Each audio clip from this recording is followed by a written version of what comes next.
Now broadcasting from the Next Gen Conservative Studio in sunny South Florida, bringing you the latest in politics, current events, and pop culture. This is the Whitfield Report with Sam Whitfield.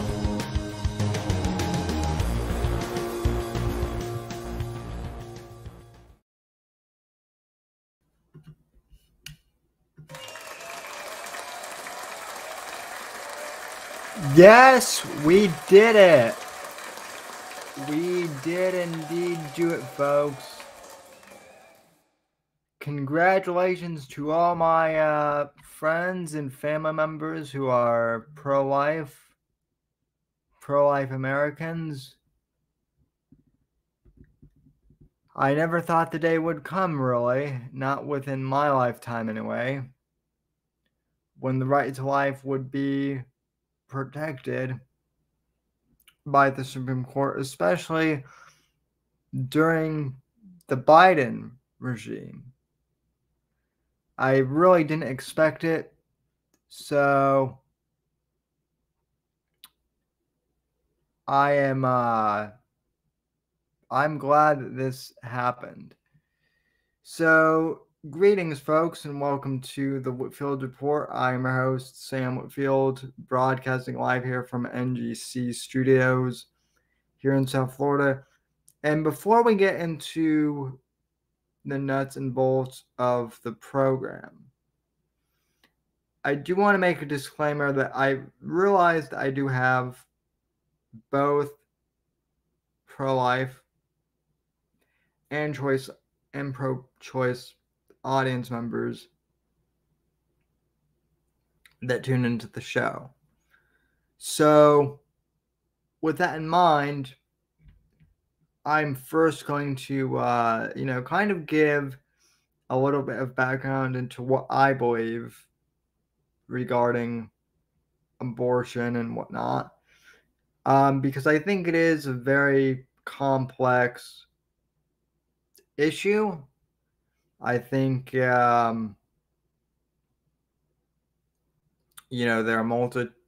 multi-tiered layers on the matter. And I see that Alan Powell is in the chat, and hopefully a few of the others will tune in. I will say that this could be one of the more controversial episodes of the Whitfield Report. Not that we haven't had that before. With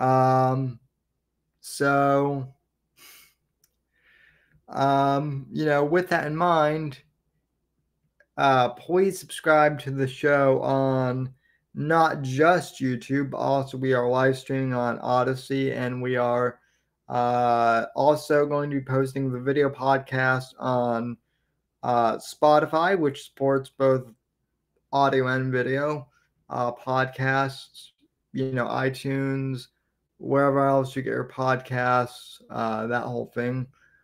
And then also the entire archive of the Whitfield Report is up on Rumble. So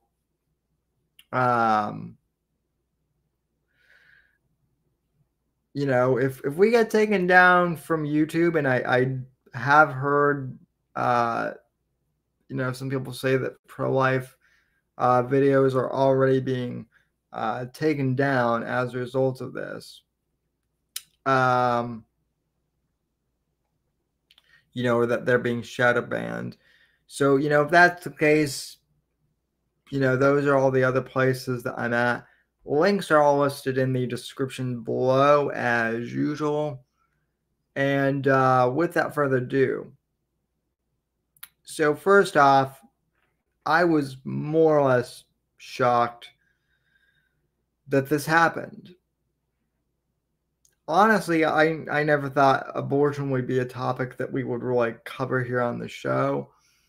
The main reason being is Roe v. Wade and abortion and pro-life, pro-choice. It's always been one of those topics that is so multifaceted and has so many different layers to it that I really, usually I don't think it's worth covering on a single podcast, or really on a podcast at all, just because it is so personal. But because it is such a, newsworthy story, and technically this is this is a politics and news show, so we ought to cover it here. I figured now is as good a time as any to share my beliefs, which is, personally, I am pro-life. Um, and believe it or not, Alan and other skeptics out there, it actually has very little to do with my faith. It almost has nothing to do with my faith, in fact. Uh, Simply put, it comes from the belief that basically, if you're a woman and you get pregnant, that is a human being growing inside your body. And in the rare case of, some horrible, uh, genetic disease, or something where the child's life is certainly going to be, horrific anyway, I believe that you should try and do everything possible to bring that life into the world. If for no other reason than that they can determine their own destiny and have a shot at this thing that we call life. And I believe that even before I became a Christian. Uh, I actually, believe it or not, uh, I wasn't really raised, I really didn't come to know, Christianity or anything until I was about, almost 12, 13 years old. And even then, I like the concept of Christ, and I believe in Christ as my personal savior. Yeah, Christ is king. But as far as like the whole Christianity religious aspect, with it being like an organized religion, I don't, necessarily jive with that whole thing. Another stream for another time. But the only reason why I bring that up is because all my pro-choice, friends are like, oh, well, you're only pro-life because you're a Christian, and derpy derpy derp. No, it has nothing to do with that. With that being said, listen, I do realize that there are instances of, rape and incest, right? Like that's always the number one pro-choice argument is what about uh rape and what about rape and incest? And like honestly, statistically, those cases are so far in few in between that they're outliers, honestly. Um I fully believe that they're outlying cases. And yeah, Phil, I'll send you the link on Twitter. Hold on. I do kind of want to finish my whole spiel though while I still have my train of thought. Those cases are outliers by and large, right? The cases of rape and incest, statistically speaking. So by and large, the vast majority of cases of abortion that I can think of are mostly, women who just want to use it as a form of birth control, which is sadistic, seeing as how you're growing a human being inside you. And so, like I said, in rare cases where it's, where the kid has like a rare genetic disorder and their life is going to suffer anyway, um, you know, I think that's a terrible excuse. I think this whole, feminist culture of that women have of, oh, I can't have kids because I need a corporate career. Yeah, I'm in my 20s and I'm going to become a corporate CEO. I don't have time to have kids or start a family. It's all about me. Me. And if I get knocked up or I have a kid, well, fuck that. I'm just gonna get an abortion. I hate to say it, but that is the vast majority of, cases. At least from what I can see, that is the main argument, is that kids are an inconvenience, right? That has been the central, more or less unspoken argument that I have seen regarding pro-choice / pro-abortion. Let's call a spade a spade. And and when that's the majority of the case, well, I don't think that will fly. Now, also, I do want to point out that this law, and Phil, I'll bring you on in a sec, this law does not necessarily ban abortion outright. It leaves it up to the states to decide what they're going to do, which honestly, I think is fair. Completely. I think that this should be a states' rights issue. And I think it should have been from the beginning. So, Alan, in a way, I actually agree with you. I don't think the federal government should have the power to really, have a, say on whether or not, a woman can terminate her kid. And yeah, I mean, Arkansas might be a little weird, but they can't be.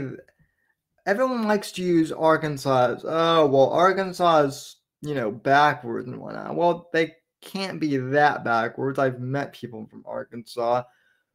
They might be a little strange, but I mean, granted, it is 2022, so again, outliers and stereotypes, I feel like. Let's see.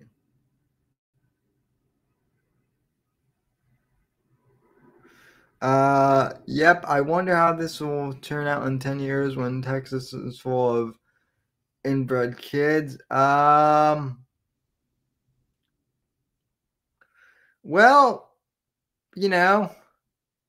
that's Texas for you, I guess. But anyway, everyone who's pro-choice seems to think that this bans abortion outright, and it doesn't. It brings it back to the states, which I am fully for. And notice these people who are also saying that my body, my choice when it comes to abortion. These are also the same people that about a year ago wanted the government to basically be able to bust down your door and jab you with a syringe if you didn't want to get a certain vaccine. That was more or less the argument. So anyway, before we go on for too long, though, I do want to play. I found this clip from the Wall Street Journal, which I think they do a pretty good job of explaining what the law actually is.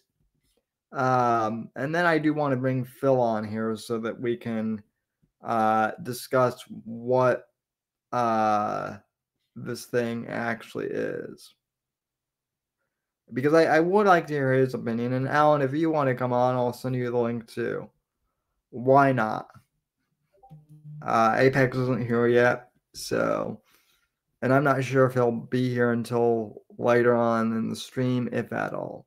But anyway, so yeah, here is the Wall Street Journal. This video was uploaded yesterday on their channel, explaining what the overturning Roe v. Wade actually means. And this actually does a fairly pretty good job of being unbiased, in my view. The Supreme Court has overturned Roe v. Wade, the 1973 decision that established a constitutional right to an abortion in the U.S. Now, decisions on the legality of abortion are left to the states. This is going to mean that access to abortion will vary dramatically depending on where you live. While 16 states and the District of Columbia have laws that protect the right to an abortion, 22 states have laws that could ban all or most abortions now that Roe has been reversed, according to the Guttmacher Institute, a policy group that supports abortion rights and tracks national abortion statistics. The organization details a patchwork of laws among these states, including pre-Roe bans, trigger laws, and post-Roe restrictions that will determine the fate of abortion access in the U.S.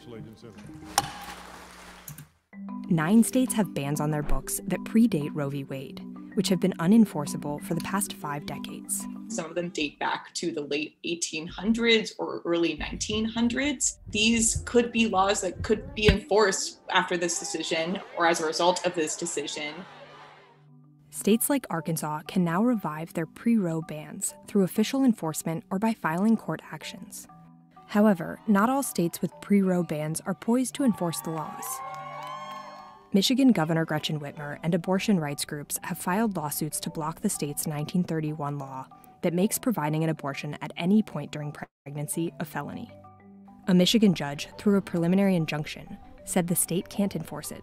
Whereas others in states like Arizona, for example, I know lawmakers there are anticipating that they could enforce their own pre-Roe ban on abortion. 13 states have passed so-called trigger laws on the condition they would go into effect if the Supreme Court rescinded the constitutional right to abortion.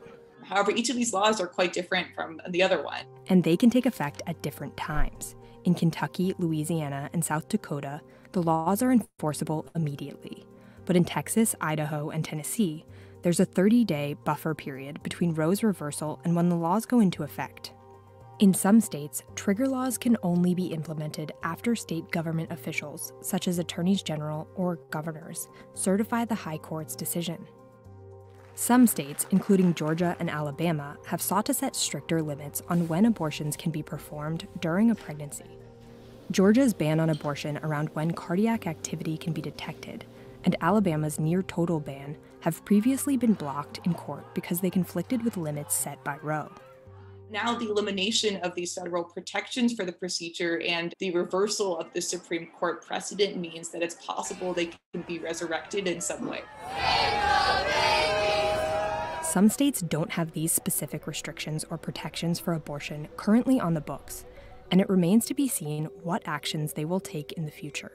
Meanwhile, abortion clinics in more liberal states have been preparing for an influx of patients. They are expanding their hours, adding more staff, adding more days that they are available to accommodate what they expect to be even more patients coming in.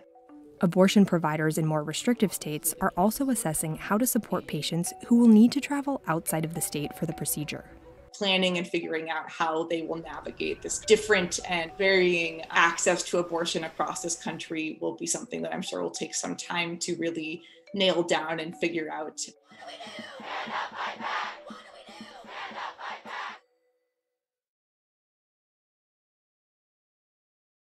Alrighty, so that is the Wall Street Journal's take on everything. pretty good overall in terms of a summary, I would think. So again, this is not a complete, this is not a complete ban on abortion. This is not saying that abortion is banned federally. It's saying it's a state decision. And by the way, Alan made a comment in chat that I 100% agree with. Let me see here. Let's see. Oh yeah. Okay, this is funny. For the longest time, I thought Roe v. Wade debate was about swimming. Yeah, you're not alone necessarily in that, Alan. I thought that that's what it was too at first. Let's see. The after 30 days thing seemed okay. Now I'm reading a comment. Yeah, Phil, I did send you a link, so if you want to join in, okay. So here is Alan's comment that I agree with.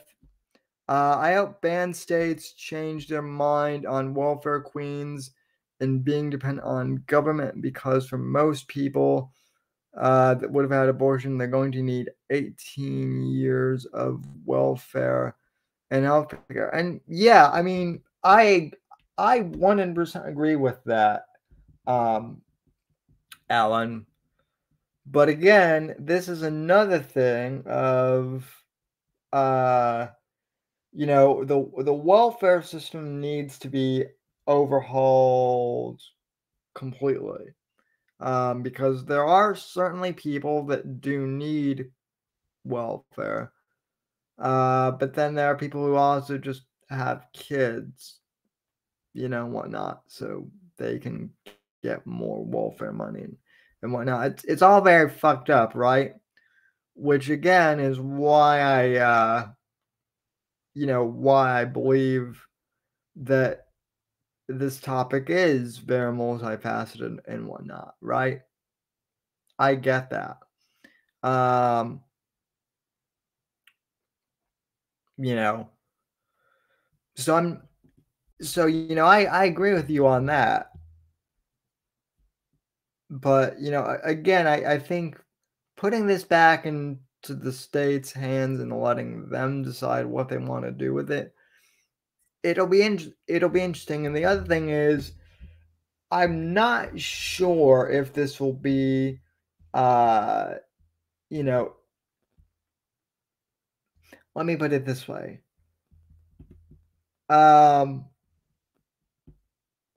I'm not sure that this decision is going to stick around forever. There could be another decision in the future that redoes Roe v. Wade, I believe. More than that, though, folks, to me, well, we're waiting for Phil to come on here. If he can get on, that is.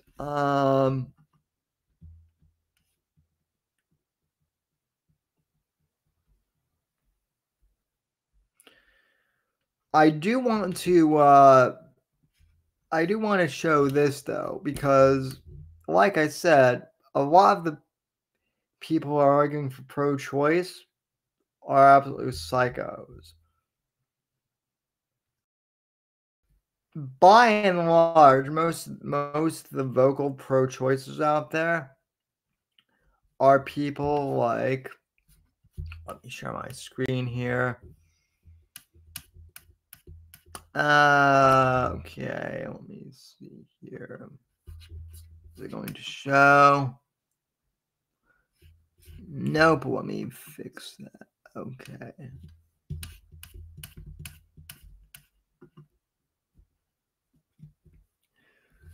Hold on, folks. I've got to change the window here for a sec.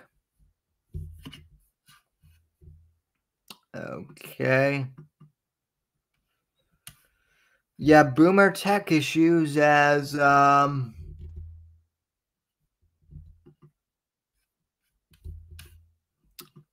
Genius Anus likes to say.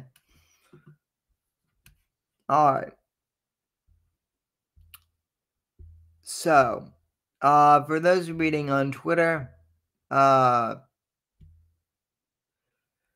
Christopher Bedford writes, in case you want a glimpse of the demonic mindset on display at the Supreme Court today, this is it. And for those who are listening on audio only, it's basically a picture of a,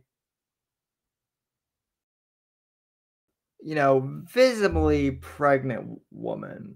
At least, I'd say 7, if not the full 9 months pregnant. She has her belly out. And on the baby bump, it says, not yet a human.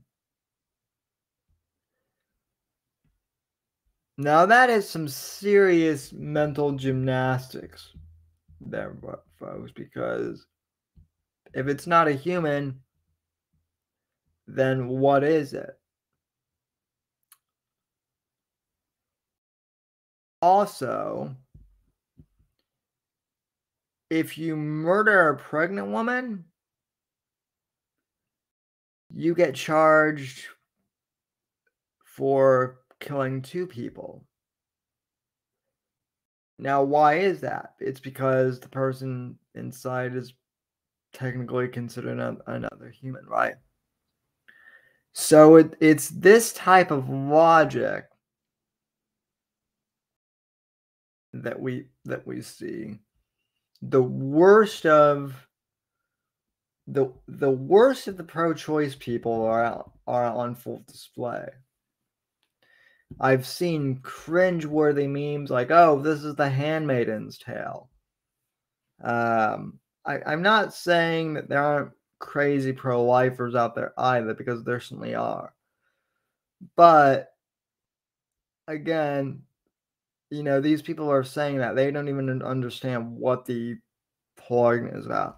Anyway, though, we do have Phil on the line here, and he has been waiting patiently, so let me bring him in here.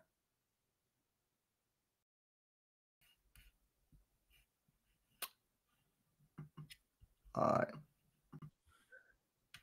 right. Black Pill Phil, what's going on, man? Not much. How you been? Pretty good. You've been causing a shitstorm on Twitter as usual. Apparently so. I wasn't, honestly. I was in one of my moods, so I started trolling people, and one of them wrote back. I was kind of stunned. I got to be honest. Wasn't expecting the page to write me back. That was it was entertaining. Yeah, I did not expect that, but hey, you're rubbing shoulders. Well, I mean, I guess not really rubbing shoulders. You're pissing off celebrities. You're not pissing off. You're pissing off celebrities. Yeah, nowadays. yeah. I mean, you could say that. I think when this whole thing went down, like so many other people, I get sick of, and I wasn't upset that she had her, she aired her opinion, because she has a right as a woman. She has a right to her opinion about her body and her health choices or whatever. But right. My thing is, I just don't like celebrities spouting out political BS. I hate it to the core. And of course she replied back, "Oh, I didn't mention anything about a political party, but I mean, come on. When you talk abortion, I mean, it is political. It is." Well, the whole thing that drives me crazy is no one seems to realize, and I mean, even pro-lifer, even pro-lifers, I kind of had to, harass a little bit and say, this is not an outright ban on abortion. Yeah. This is a states' rights thing. No one Well, seems to understand. Now, obviously, you do and I do, and people who watch the show is, but by and large, a lot of people who are commenting on this, they don't actually seem to understand what this actually meant. yeah. Well, I mean, I don't think that any of them are arguing in good faith either. I think it's just like they're just spouting out and bitching on Twitter. I'm not sure.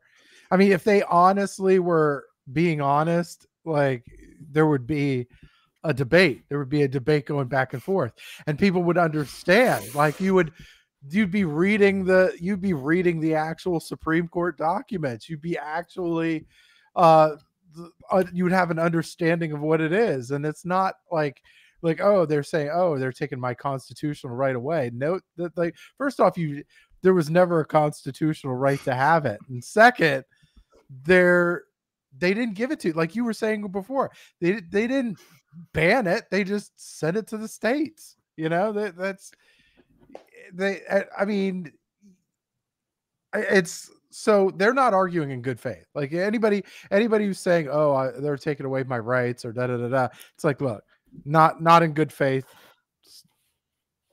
I don't know. Yeah, no, it's really not in good faith, and the people who are arguing, against, the people who are really vocally arguing against this, I should say, are the ones who basically brag about, killing babies too. Oh, So, and another thing that really grinded my gears, hearing Democrats say that, oh, well, if you want to make things better, you should vote Democrat. Here's my retort to that one. No. Here's the thing. Barack Obama had a supermajority in Congress, and he actually ran on it. That was one of those things that he actually ran on, that he was going to codify Roe v. Wade. He didn't do it. They have a majority now. They have a majority in House, Senate, and the presidency. They can codify it right now. yeah. They're not doing it. Well, I mean, the other thing too, and I'm not a Catholic, so I'm not bound by, this per se, but Nancy Pelosi is Catholic, and Catholics, last time I checked, are still strictly anti-abortion. So, and Nancy Pelosi did say something like, well, as a Catholic, I'm pro, choice, and I'm like, what? No, you can't play that card. So, but then again, it's Nancy Pelosi, so I think she has bigger fish to fry, like taking care of her drunk ass husband from crashing and killing people. well, listen, in regards to that, I wouldn't be surprised if he accidentally hangs himself, courtesy of the Clintons. Nah, he's worth too much. He's worth too much to Nancy Pelosi. They'll bury that shit in a hurry. I'm sure. So, yeah, and then when Paige wrote me back, like I was looking at my comments before I knew Paige wrote me back, and I was getting like an insane amount of Twitter hate. Like it was just like message after message. I was like, yeah. And I was like, what the fuck? And so I was looking it up. I was like, oh, I see. She did write me back. And then seeing some of those tweets were really funny. Just seeing all these incels stick up for her. It's it's funny. It's funny. Yeah, I'm going to pull it up so that people watching know what we're talking about. It is funny, and then I think you saw the comment that I left you in the in the Discord, right? Yep. So also, you know what? Never mind. I don't want to go. I was gonna ask, why is her name different? Why is her name on Twitter different than what her handle is? But you know Yeah, what? because the WWE It's fired her probably ass. oh, it's Yeah. So she can't. So she really can't use Paige because that's not her real name, and she is like she's no longer with the company, and the WWE owns like basically all of the rights to their names and whatnot. So yeah. very rarely do those wrestlers actually keep their rights, name rights. Do people not realize that they can change their Twitter handles though too? Apparently they don't. I mean, she's Anyway, trying to. I She don't. just recently got. Well, she recently got. They recently parted ways, so I think she's trying to keep the name to kind of keep her. Oh, yeah, She to keep brand. her Twitter clout and brand until whatever rolls around. God, why is everyone so obsessed with Twitter clout these days? I mean, not to go off. It's advertising. I mean, look, she, maybe she wants to, maybe she wants to do an OnlyFans or something like that. There's a lot of by the way, there's a lot of wrestlers that are doing that now. Like they're like just all of a sudden doing OnlyFans or whatever. And I don't necessarily mind that. But I mean, I'm not paying for it, but yeah, I mean, yeah, you want to do that, go for it. I just won't pay money for it. I think that's ridiculous. Like, yeah, it's ridiculous because a lot of these accounts, they're just in lingerie or they're just in swimsuits or whatever. I'm like, you were doing that damn near for free when you were working with WWE. I'm not paying for that. It's not even that though. It's, and I'm talking about for both men and women. Anyone who thinks having a Twitter check mark like gives them like, you know, anyone who thinks that having a Twitter check mark like validates them as like some sort of authority on anything because they have a Twitter check mark is retarded. There are people with check marks who I have no idea who the fuck they are. It's like, just okay. One of those comments, what they put on, one of these losers put on a picture of two pictures of CM Punk wearing like pro-abortion t-shirts, and I kind of it kind of I don't want to say it made me not like CM Punk because I really didn't really like him all that much anyway. Like I couldn't, but like him going back to AEW, that was just all. I didn't mind it, but when they made him champion, that was like, okay, all right, that's it. was they had him was they had him beat Hangman Page. Like, come on now, this dude's what? How first off, how old is this motherfucker? He's got to be in like his 40s, 50s, something like that, because he's older. I know he's older than I am. Definitely, he's older than I am. Yes, and you are younger than you look. Well, thank you. I appreciate that. He's 40. He's 43 years old. He has like gray chin hair, and he's skinny. Like, and it's not like he's built or anything. He's skinny as fuck. And you're telling me he's gonna beat Hangman Page? Like, that dude's big.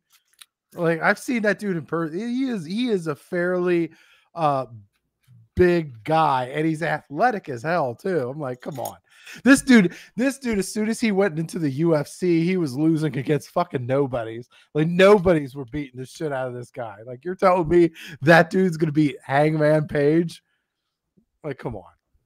And then so of course, they hired him for his clout or whatever, but they fucked up when they made him champion because to me it felt like when and you remember in WCW, like the last days of WCW, when they made David Arquette champion.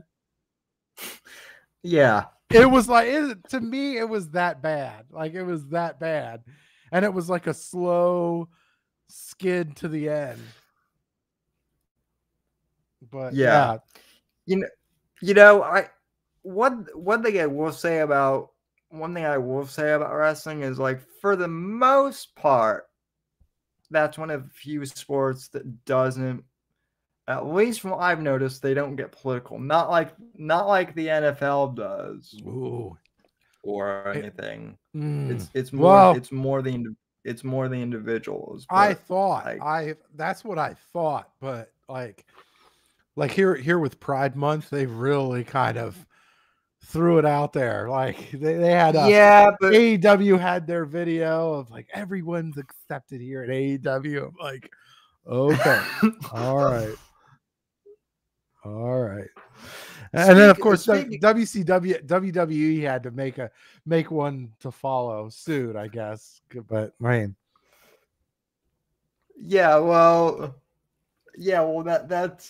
that's still not as bad as the fact that whenever I open Call of Duty now on my PlayStation, I automatically update. So you can buy rainbow flagged AR, AK-47s or whatever. And it's like, no, fuck you. I don't want a the whole gay pride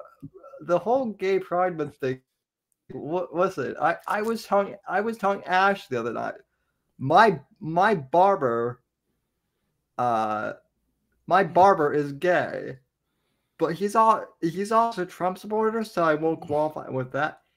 He and everyone else I know who's gay, who's legit gay, they're sick of. None of them like Pride Month. They all think it's really condescending. And that they're just being used as like corporate advertising at this point. Mm-hmm.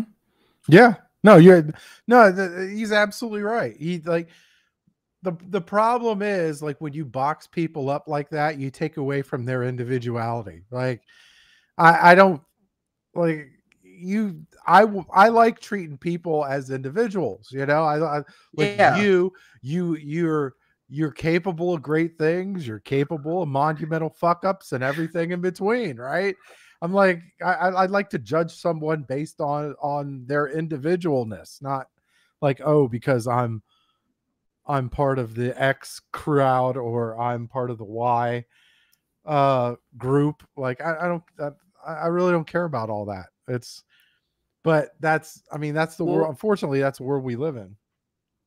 Well, what's funny is up until this stream tonight, I haven't said word one on Roe v. Wade at all. I haven't said word one on Facebook anywhere.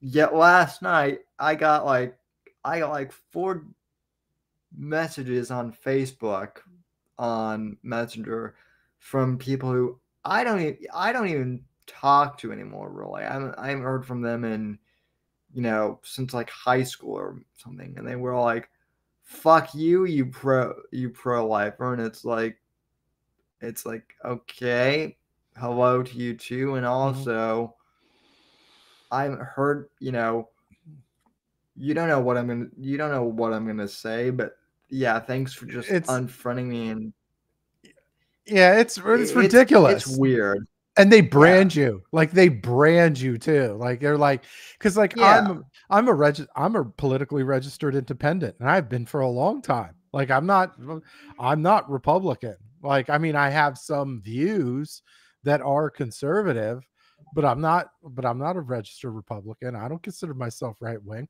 Like why would I like they're gonna put you in that box, and then just like because they want to brand you, like they just want to brand you so they can outcast you or whatever. It's like, no, Yeah. you realize you're an asshole when you do that, because you're like taking away the individual. No, I listen. I am I am a registered Republican only because I believe that like out of all the political parties that is, that like if I'm going to affect change anywhere, that's still the best place to, do things with. It's Like still the I'm least nutsy. Yeah, well, like so and and Sean and I have like argued this a lot, but like I'm basically like a libertarian, except I don't believe in like all the cringy shit that libertarians do. But basically, I like the idea that libertarians have of just leave of like the federal government ought to leave me the fuck alone and let the states and let the local community decide shit. Now the Libertarian Party and Yale and whatnot, they have like they have all this other goofy shit that's that's like weird, but like by and large, I just want the government to leave people the fuck alone. Mm-hmm. That's like, And that I mean, it would be not like, my thing is with like, okay, so like with universal health care, I'm not really for or against a public option, but do I trust the government to run it? No. Do I trust our police force to enforce it? No. Do I no. trust anything that's even related to the government to handle that situation? They can't even handle a fucking DMV station right. Like how am I gonna, like, seriously, you think I'm gonna trust them with something as big and complex as like a public or universal healthcare, like an NHS or something like that? That's crazy. Well, technically, we already do have a public healthcare system. It's called the VA, which I'm sure you're more familiar with that than I am. Yeah. I'm Well, I mean and that's like for I guess, I mean, it's one of those things where they use it both to take care of veterans and they use it to train people too. Like there's a lot of like a lot of the doctors there are like trainees and stuff like that too. So right, but like that's my point, is like even like all my veteran friends who are like actually disabled and whatnot, and who need the VA. I always hear like, I always get texts from them like I had to wait 3 fucking hours at the VA just to see, and that's like, I'm not saying veterans are like a small percentage of the population, because like they aren't, but like that's just like one portion of the population, and the government can't even administer their, healthcare right. So, how do they expect to do it for the entire population, plus all the illegals that are going to sneak onto the rolls and whatnot? So yeah, I mean, we have no morale, like we don't have the moral clout either to be able to operate something of that fashion. Like everybody's greedy, corrupt, all that. You want to give them a $1 trillion enterprise, like what the public option would cost? It would be like probably over $1 trillion if it was actually functional. Like, no, I mean, I don't trust them. But I mean, and even the last, like, even how they handled the Russia-Ukraine conflict, I'm like, I trust them even less. After that, I trust them way less. Well, Phil, did you notice that the whole Ukraine thing disappeared overnight? The meme they needed it out. They needed an out. the meme literally fucking came true of once Gay Pride Month hit, Ukraine was fucking, you know, once Gay Pride Month hit, like they were like, okay, we're done, you know, lobbying for Ukraine and shit. Bye. On to the next thing. Well, they needed an out. Like the US needed an out because it's not going well. It's not going well for Ukraine. I mean, it's like they're for the longest time the US media was like, "Oh, Ukrainians are standing up for themselves. They're doing all like," and I'm like, "Look, these guys are surrendering left and right. All their stuff is getting blown up. It's a slow. The Russians are making it a slow meat grinder. Like they're making it slow.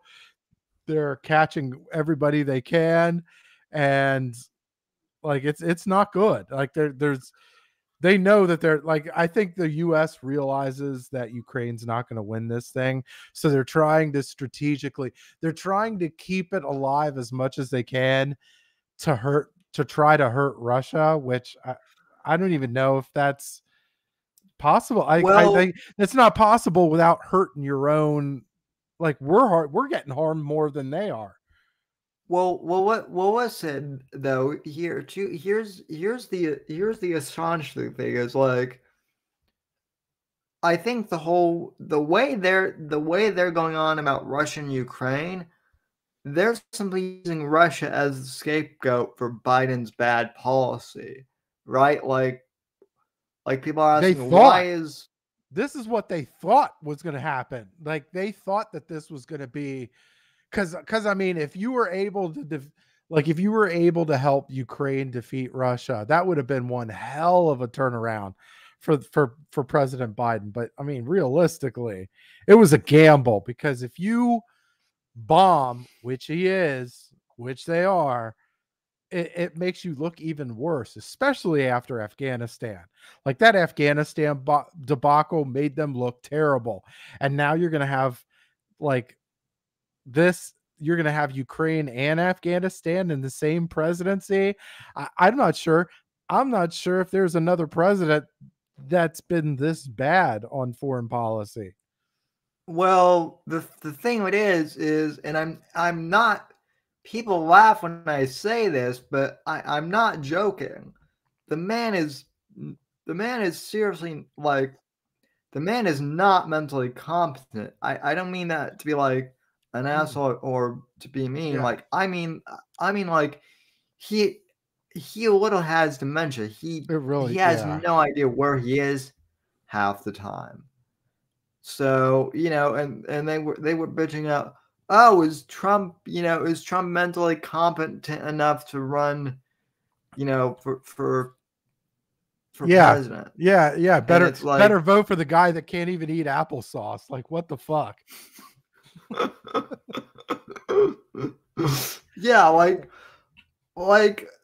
you know, and I was critical of, you know, Obama too back in the day, but like, at least I never had to worry about like Obama, you know, like being mentally incompetent. I mean, it was one thing to say like his decisions were, you know, idiotic or stupid or whatever, but never once did I think, oh yeah, Barry is mentally, you know, not there. You know? No, I mean he's got his, you know, for sure Trump has his personality traits, but I mean, the stuff that he does, like even like the sniffing and the weird semi creepy sexual shit that he does is like that's what people with dementia do. Like, yeah, like I've worked in mental health facilities. I've dealt with elderly people. That's one of those things that the people with dementia, because they don't have that agency. They no longer have that agency. Like there was one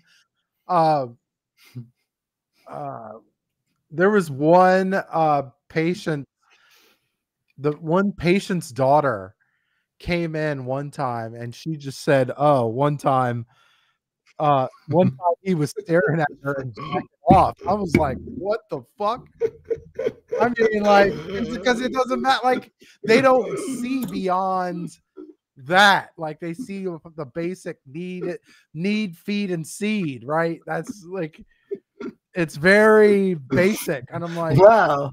yeah, like, and I'm Wow. saying, like, that kind of reminds me of Joe Biden with his sniffing the daughters and shit like that, and like the creepy weirdness going on with, like, I don't know. It's like, Well, I mean, he was.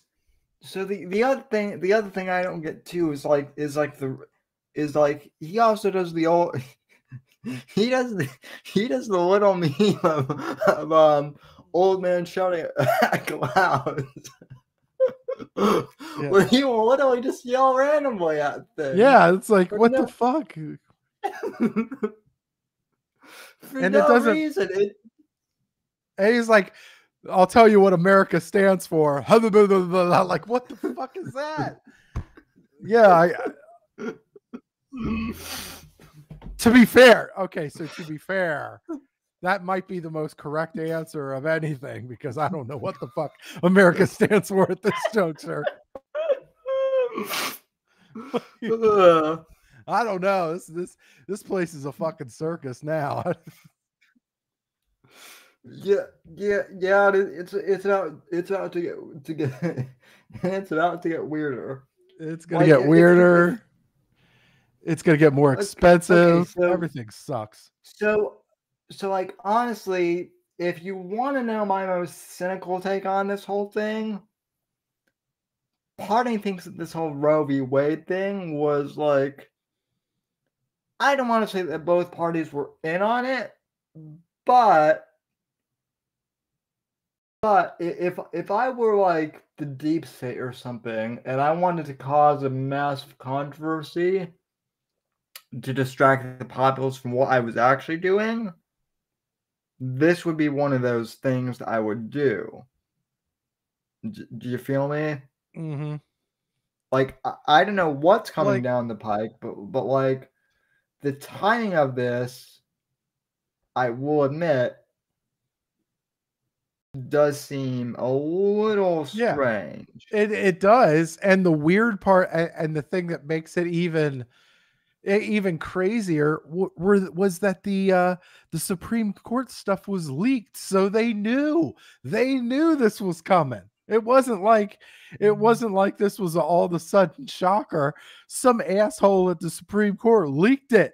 They leaked it like months in advance, so they knew, and they still did nothing. Like, it was the whole thing.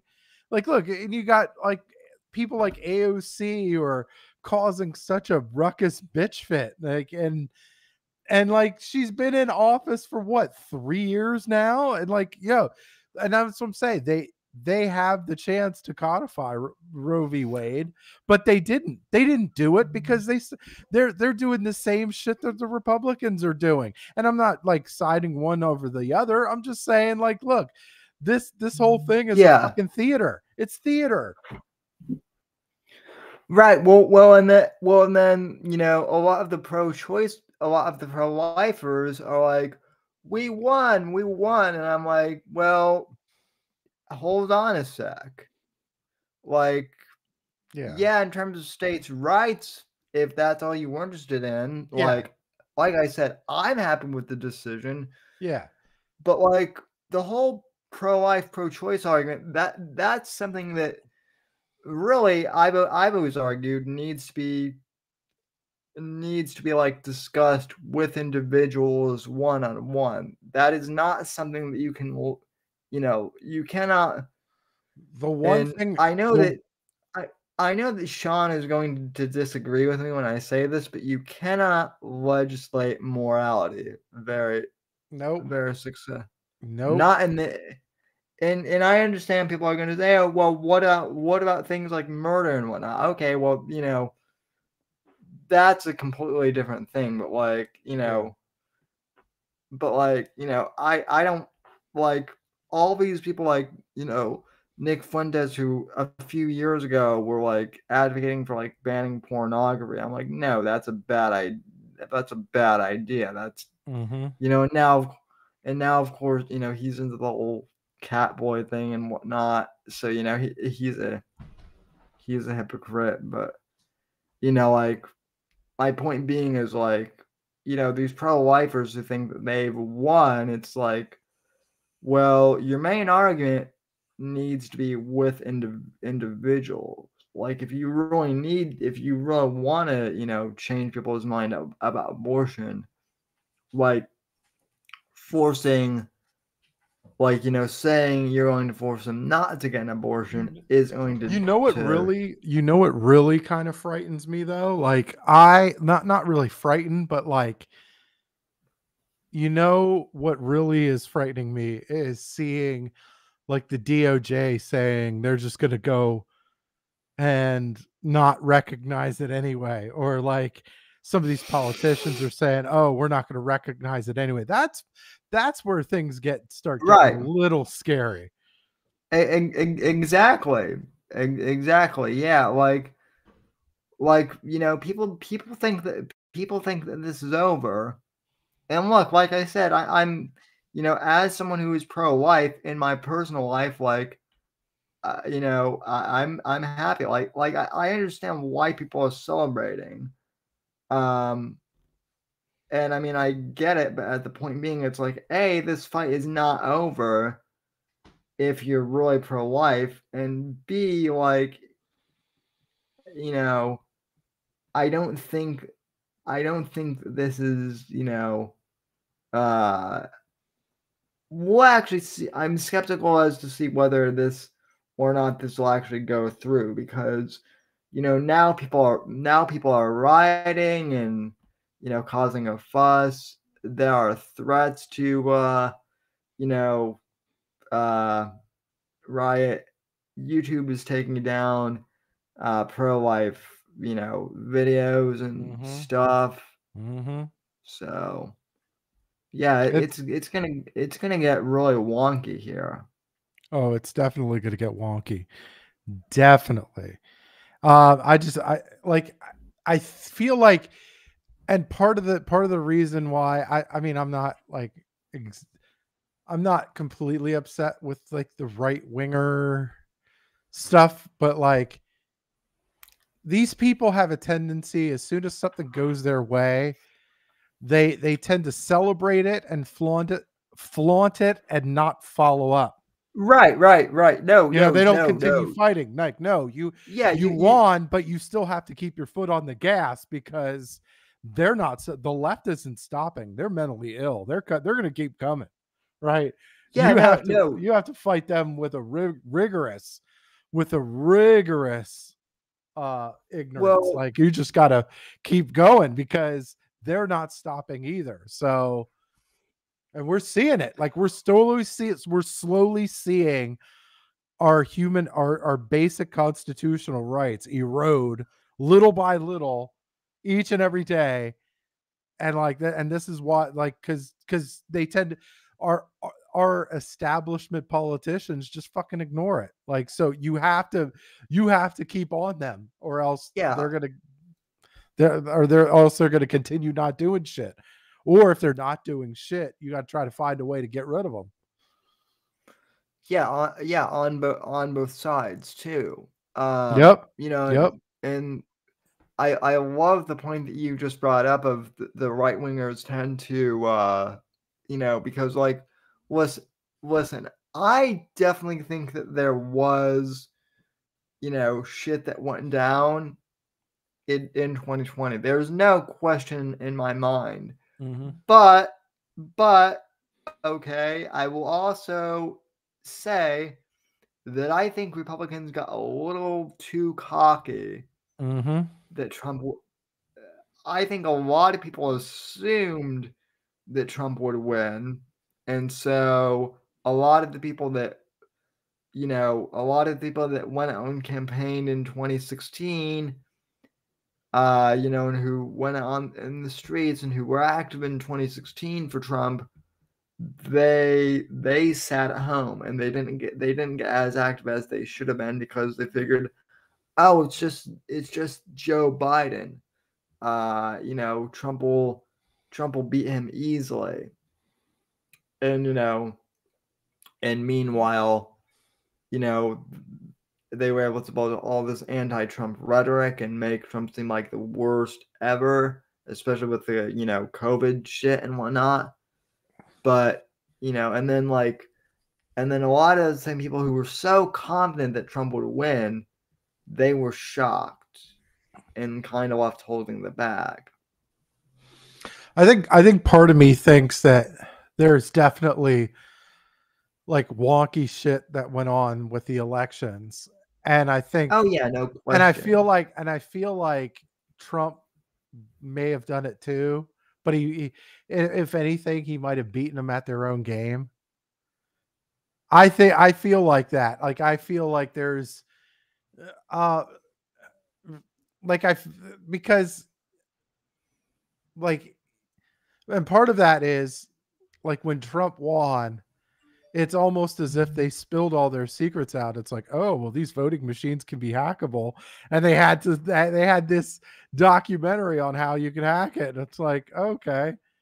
It's almost like they're telling on themselves. Like they're telling on themselves like what they're going to do in the next election, because they've probably done it before. Like, I don't think I feel like it's hard for me to believe that we've had like free and fair elections in a long time. Like, and that's not saying that they weren't popular and they didn't deserve to win or whatever. But like, I think like, it's listen, I will say I do think that Trump's election was legitimate, if only because people were so shocked by it. I mean, I will admit, even I was shocked when Trump won in 2016. Yeah. I felt like he did deserve to win just because he had the better ground game. He had way better ground game. Oh yeah, totally. I'm not disagreeing with that, but I have to admit, on election day of 2016, I kind of got depressed because, like, in the back of my mind, I was like, this has been fun, but like deep down, I knew, or I thought I knew, I'm like, they're gonna fucking rig it. They're gonna do something, and Hillary's gonna win it. So then when Hillary, when it turned out to be the opposite and Trump won, I shit you not, I stayed up for 24 hours straight. Just because like I was running on pure adrenaline. I was like, holy shit, did that actually just happen? Yeah, I think the entire world looked at it like that. Like, right, because it didn't go like. I bet you partially even Trump was a bit shocked himself. Probably. Maybe, I think maybe not. He said he knew he had Michigan, and that he might have had Pennsylvania, which, but I mean, would have been the election, but like in 2016, but like, I think he was probably shocked too, because he I don't think he didn't even look like his acceptance speech was even prepared. Like, it was like, because most of these politicians, they already have like an acceptance speech and they have all this, pomp and circumstance, and it was like, well, it was kind of like quick and like, I don't know, like it, but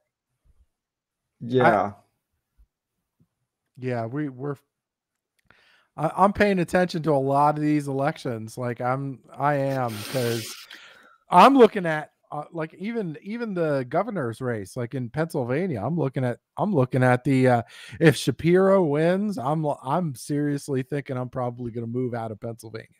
Like, I'm serious, because that dude, I don't know if I could stomach that. Shit. Dude.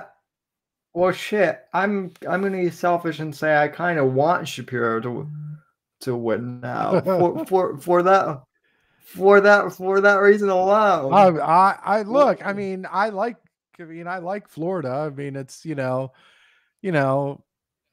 it's a solid red state, and the women are still easy. So I mean, all right, we could do this. We could How play this game. listen? How many hot chicks do I need to bribe you You to don't need bribe that. you with? Just one. Now, I would like seriously, and I've been thinking about that for a long time. But like, if Doug Mastriano wins, it could be very entertaining. Like the Pennsylvania could be one of those real entertaining states. But yeah, I don't know, because that's a very crooked. Like Shapiro is a very, very, very crooked dude. So it's got Yeah. Joe Biden vibes. Yeah, and I don't know. Well, I mean, Shapiro is intelligent, but you know what? Fuck that. Fuck the PA race. I hate talking about Pennsylvania politics. Anyway, like I honestly, talking about politics in general, this is kind of like a rare except, and this is a political show, and I hate talking politics, but yeah, like I feel like tonight, like like there I was said at some the beginning, legitimate stuff to talk about. Like I mean, yeah. like the Roe v. Wade stuff, you can't help but not talk about that. And you got the gun stuff too. That Oh shit, yeah, they yeah. passed the gun legislation with those 12 Republicans that voted for it. Like, I mean, voted for the red flag laws, which go figure. And they're all establishment politicians. Like each one of them is an Yeah. establishment politician, and a lot of them aren't even coming back in the next election. Like they're not No, going to win. well, no, well, they might not win, but I guarantee you, a lot of them probably have lobbyist Oh, of jobs course, lined of up. course, I I of I guarantee course. fucking to you that. Um, what do you think? Because I know that you're a fan, but what do you think of Matthew McConaughey and what he? He's an That was fucking actor. disappointing. He's an Not. actor. Yeah, I know it was still fucking. Yeah, I know he's an actor, and let me say I wasn't surprised, but I was still disappointed a bit. Yeah. I mean, So yeah. I am, but let's see here. I was just looking up. I was looking up the list of Republicans who voted for the gun control bill. Let's see here. Mitt Romney. I don't think he's gonna. His term runs out in 24, and I don't think he's gonna be getting another term. Portman. I don't think Murkowski. She's leaving. I think she knows she's losing, so she's leaving. Fucking Conran, what a piece of shit that guy is. Jesus. Conran was one of the Republicans that went to Ukraine to look at to talk with Volodymyr Zelensky. I'm like, Jesus, you guys are fucking crooks. Jody Ernst, that's another establishment doucher. yeah, Collins, she's probably gonna lose. Cassidy, fucking Bill Burr, like these are all just unsightly human beings. Um, I don't know. Anyway, let's change the subject. AEW is just absolutely much more better to watch than WWE. Like bar I none. bar none. Even with the whole Pride commercial thing and all that shit, like even with CM Punk being as old and decrepit as he is, it's still AEW is still a better show to watch I running away than I WWE.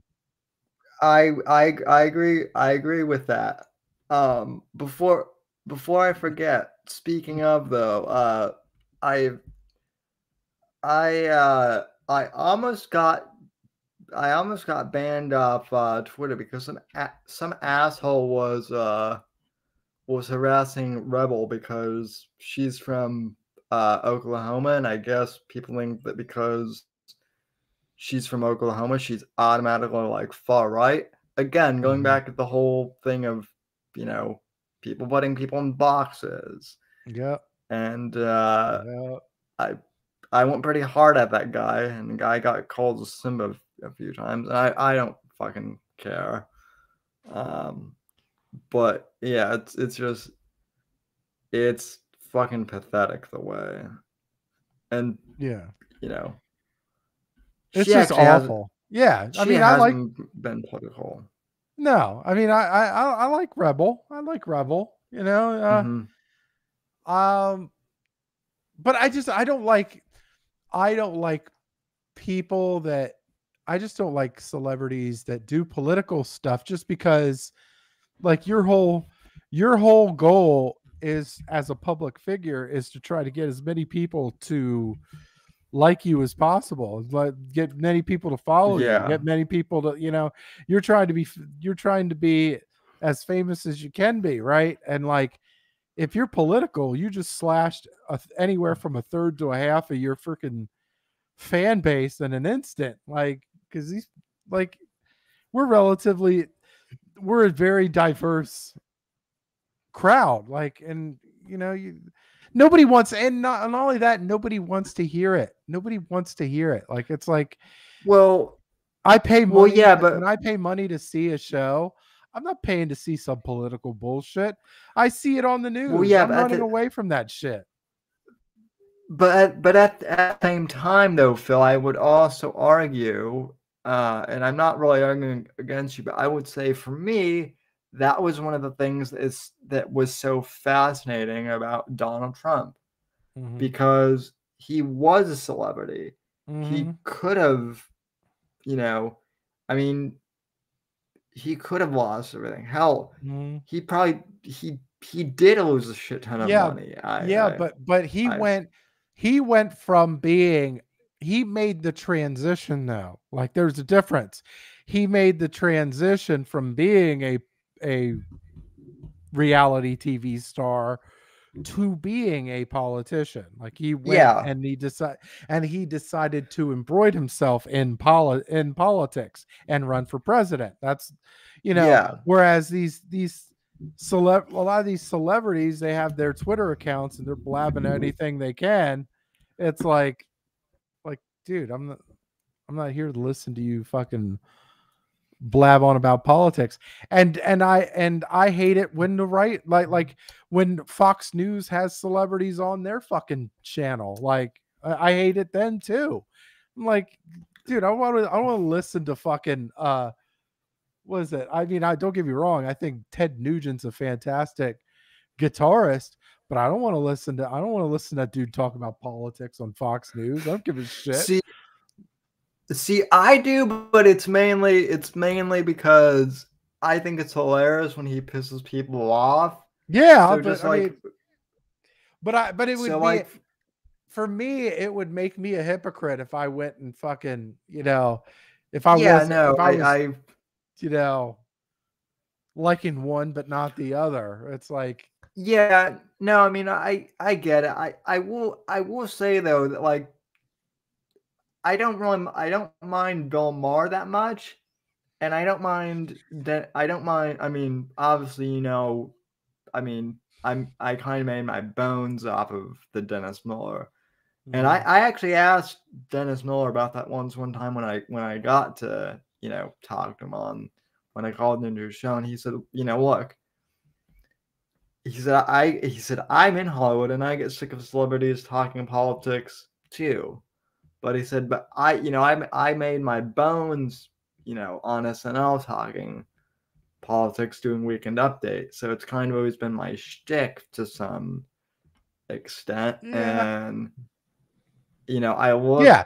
And I give leeway to the people that have that, like a Dennis Miller, Yeah. or like somebody that does the news or whatever. But it's like if you're a wrestler, right? You're not some political activist. Like, dude, you're a wrestler. Just fucking wrestle, right? Like, just enter. Like, yeah, these people in the crowd are paying to be entertained, so fucking entertain them, right? What annoys me is, and I'm the biggest fan of Sting in the Police, but what really annoys me is when British celebrities decide that they need to comment on like American politics. Yeah. Yeah. Like England is the last fucking country that has a say in anything, right? Yeah. Over the last 200 years, they went from being a fucking British empire to losing fucking everything.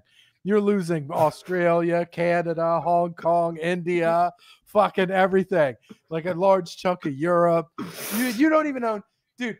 England doesn't even own half of their own fucking Premier League soccer teams anymore, right? They're the last country on earth.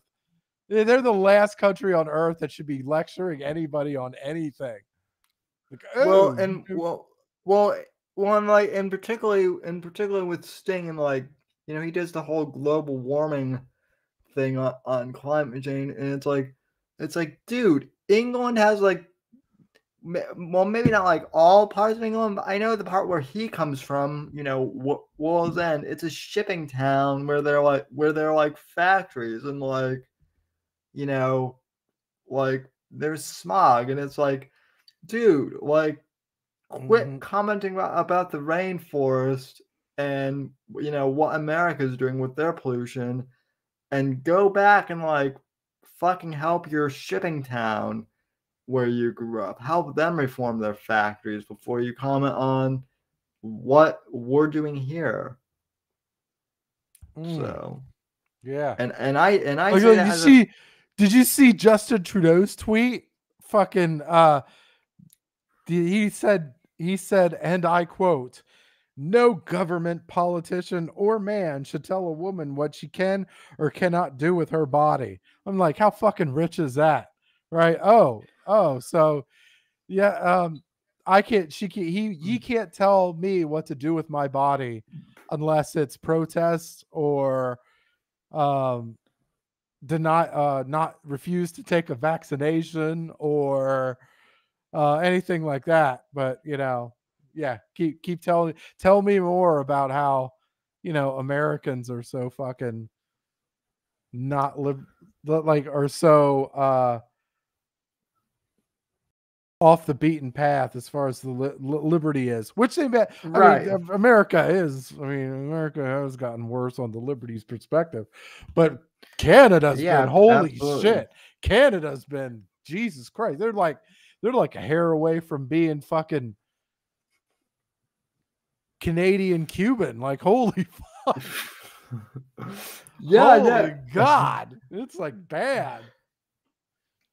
Like, he goes and tells them that they don't have a right to defend themselves. Like, what? It's funny. It's funny that you mentioned that, because we have neighbors who are from Canada. Well, I shouldn't say they might soon be permanent neighbors, but they're we have neighbors who they have like a second home here in Florida, and they're called snowbirds. They have a second home here in Florida, and they're from Canada. And they told us that like they might move here to Florida like year round now, just because like they said Canada's starting to be really fucking scary with how bad their government is getting. So, like imagine imagine coming from Canada where you have Justin Trudeau, coming to Florida where you have Ron DeSantis, and then being forced to go back to to Trudeau. So Yeah, it's incredible to me because like even like AOC, like she was like all it deep in these protests with the Supreme Court shit. And I'm like, yeah, this girl's a total fraud. Like she's been in Congress for fucking 3 years, right? They have the majority in the Senate and the freaking House, and they got the freaking presidency. Like, yeah, if they wanted to codify the Roe v. Wade, they could have done it. They didn't do it. We didn't hear a peep about that shit until right goddamn now. Like they're not serious. Yeah, but I mean, to be fair, this is one thing where I will give Trump, shit for is there was a bunch of shit regarding like, internet censorship and like, and like big tech that he said he was going to crack down on, and in the 4 years that he had in office, he didn't do shit to do to. I felt like he should have never gotten rid of net neutrality. I felt like I still feel that deep in my bones. I'm like, they should have never gotten rid of net neutrality. That was a very bad mistake. Yeah, no, I agree with you. Because that's part of that's why these companies are able to do what they do, because they're not they're no longer deemed utilities, right? But the whole net neutrality thing was, these internet service providers were considered utilities, so they had to respect the rule of law and the constitutional rights, and they couldn't discriminate. Like now, I mean, they don't give a shit about that now. Well, in a lot of these tech companies, they were never for free speech anyway, so they were probably glad to be rid of it. I also don't like how how these news companies were able to be bought by these huge media companies. Like, I don't like that either. I don't think that media companies should be allowed to be a part of like a bigger media company, because there's a lot of conflict of interest that goes on, like that hinders your ability to be objective. Like you can't be objective, and that's part of it.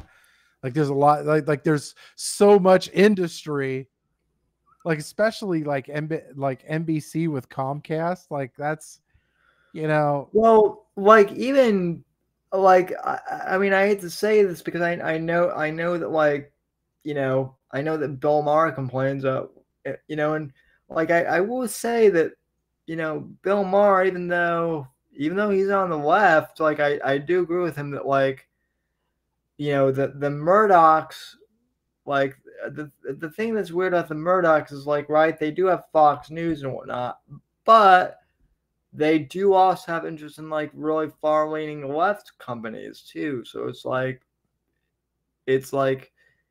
these two news networks that like argue against each other, like MSNBC or Fox News, I think are owned by the same company. Say that again. I said I believe that like both Fox News and MSNBC are owned by News Corp. No. MSNBC is owned by Comcast, and Fox News is owned by Rupert Murdoch, or the Fox Corporation is owned by Rupert Murdoch. But doesn't Rupert Murdoch also own that like News? Well, News Corp was the original corporation that did own Fox News, but that when there was a reshuffling when Disney bought out a large chunk of like 20th Century Fox's right. Oh library. Yeah. But my overall point being is like doesn't Rupert Murdoch like owned some like big lefty news He network there did. too. He did. His thing was pretty big. I want to say BBC or something. I want to say. I Yeah, think it may so be BBC or yeah, Sky or Sky, one of those two. so that's what I'm saying. Like, Yeah. that's what I'm saying. That like a lot of these news network competitors, quote unquote, are all owned by the same. Like, that they're competitors, quote unquote, but in reality, they're all owned by the same. If you're saying You they're know, owned by the same class of fucking billionaires, yeah, yeah, that sounds about right. yeah. No, that's exactly what I'm saying. You could say that about freaking all the politicians in DC. They're all owned by the same billionaire class. Like you've Yeah, got big tech. Big tech buys them on both sides. You've got big pharma buys on both sides. You've got medical insurance companies that buy on both sides. Like, they're that's part of the reason why nothing gets done is because these people are bought. The people in Congress are bought. yeah, The only thing pretty much. the only thing they pass quickly is their own pay raises. Yeah, yeah, and we funny how that's the one thing that we never hear about. Mm-hmm. There's never any news coverage. I mean, Okie Dean in the chat says perfectly. In reality, actors are unelected politicians, and Okie is absolutely right. Mm-hmm. I mean, I've long said that also. The mainstream media, the corporate media, is the fourth estate. They're unelected, but yet they're more or less the fourth branch of government. The defense contract companies, they own both sides of the political aisle too. Very So much. yeah, so Phil, I've actually always wanted to ask you about that. So are you retired or reserve military? I can Retired. never remember Retired. which. Yeah. Okay. Were you ever approached by military contractors, or did you do military contract work, or would you have to kill me if you No. said? I never pursued that. I probably could have, but I don't know. I just like once I decided to, or it was decided for me that I was retiring, that um that was it. Like that was it. I was like, I wanted nothing to do with that sort of life again. I don't mind talking about it, but as far as like being a part of it, I was not. That there were things that I witnessed that I never, like, I was like, that's it. I can't. Yeah. I like more from like I yes, there are times where I am a selfish asshole and a piece of shit, but like I do have some some morality to me. And I look at there's stuff that I saw, Sure. especially, and I was like, no, I want nothing to do with this shit ever again. Well, I mean, a lot of veterans I know, you're one of them, are very staunchly. Well, I don't want to say staunchly anti-war, but they have more of an aversion to war because they've seen combat, right? I'm always Yeah. very skeptical of the military people who are just like, we need to go in and when I was younger, I used to be more this way, but like as I've gotten older and I've actually talked to more veterans, Well, I'm I more mean, cynical of the people who are like, we just need to go into X place and kick ass and America, fuck yeah, and yeah, military you got to know power, your, not yeah. because A lot of these guys end up, that's because a lot of these guys end up taking those jobs with, Lockheed Martin, right, but then Raytheon, shit like that. So those are the ones that are pushing it, and they hire a lot of veterans to go do that same shit. And so, that's kind of what's driving them, which, they have families to feed too. But at the same time, like, there is a reality. Like, there is a reality. Like, we're telling the Ukrainians that they can beat fucking Mother Russia. And like, I mean, like, there's no chance in hell. Like, no, these guys are going to make you pay. Like, you bomb these fuckers for 8 years, and then Joe Biden is trying to fucking install MLRS systems right on fucking Russia's back door. Are you fucking serious? Like, hell yeah, that's going to piss somebody off. Because if Russia decided to put like those anti-ballistic systems on the Mexican border, we would be pissed off about that shit too. Like, I mean, let's be honest. It's like, yeah, like, we don't even like illegal immigrants on the border. Like, you imagine getting the fucking getting these big ass multi-million-dollar MLRS systems on the border, like right on Juarez or some shit. Like, no, like, that's gonna piss off. Somebody's getting pissed the fuck off. Yeah, well, what's funny is I was, and I don't even know if half these people are real anymore on Twitter. That's the whole thing too. Is like, these people could be fucking trolls for all I know. But I got into a debate with a guy who claimed to be like, like a Navy, like, sniper, and he was like retired and doing, he was doing like private contracting work, and he was on Twitter, and he was talking out like early on, well, we need to go in and just kick some Russian ass and help the Ukrainians. You know what they're doing to mercenary? You know what Russia's doing to mercenaries over there? There's two British and 2 American mercenaries that have been captured. You know what they're getting? They're getting the fucking death penalty, right? You sure you want to go over? Hey, if you want to go over there, hey, go for it. Go for it. I'm telling you, it's those mercenaries thought that nothing was going to happen to them, and then now they're crying like a bitch, going, "Oh, I should have never came over here."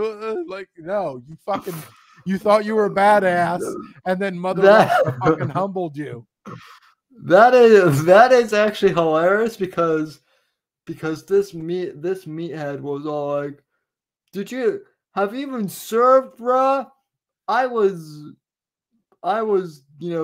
serving in the U.S. military while you were still, semen in your dad's, dick or something. He was like one of those. Think about it, and just use your logic. Like, who have we gone up to war? Who have we went to war with recently? We've went against a war-torn Iraq. We went against a war-torn Afghanistan. We went against a small country in Iraq. We went into Vietnam, small country. Went into Korea, small country. Right? We've never, since World War II, we haven't really gone up against a really formidable military opponent. Right? We haven't really gone up against, and even then, like with World War II, if it wasn't, I firmly believe this too, if it wasn't for Russia, I think Nazi Germany would have kicked our ass. Right. Well, yeah, and I mean, I hate to say this, but if it really, not only Russia, but if it wasn't for Einstein either, we would have been would have been fucked. I mean, as if it wasn't for these soulless, heartless bastards that dropped the fucking nuke on Japan. Yeah. No, I mean, you had to do what you had to do, understandably, but I mean, look at like, you look at Russia's nothing to fucking play with. Like you're playing this game. Right. You think you're gonna just fucking beat them? Well, You think you're gonna use Ukrainians to like beat motherfucking Russia or even weaken them? Like, you're out of your mind. I mean, it's just not like these people are living in a fucking fantasy world. Well, and to be clear, I mean, as I've said before, I'm not a heartless bastard. I mean, I do feel bad for the innocent Ukrainians. I feel terrible for those fucking Ukrainians. And by that same token, there are innocent Russians who are equally, I feel bad for the innocents on both sides. That's war. But at the same time, when I looked at, I even said this to a few people and just got blank responses. I'm like, listen, we got our asses handed to us in Afghanistan by fucking sand people who were disorganized. I mean, we got our asses handed to us in the end by a bunch of disorganized jihadis. How the fuck do you think we're gonna fare against like an actual organized military? Well, to be fair, I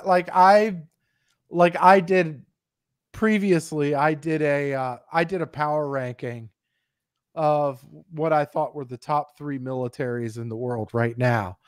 And right now I have the United States ranked 3rd behind Russia and China, and part of it is because of our leadership.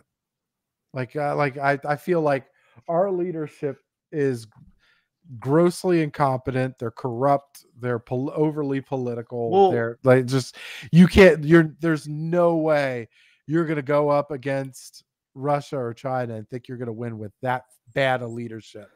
I always live by quote by saying bad leadership is like putting a muzzle on a guard dog. Like, also though, to really illustrate the point, I was explaining this to a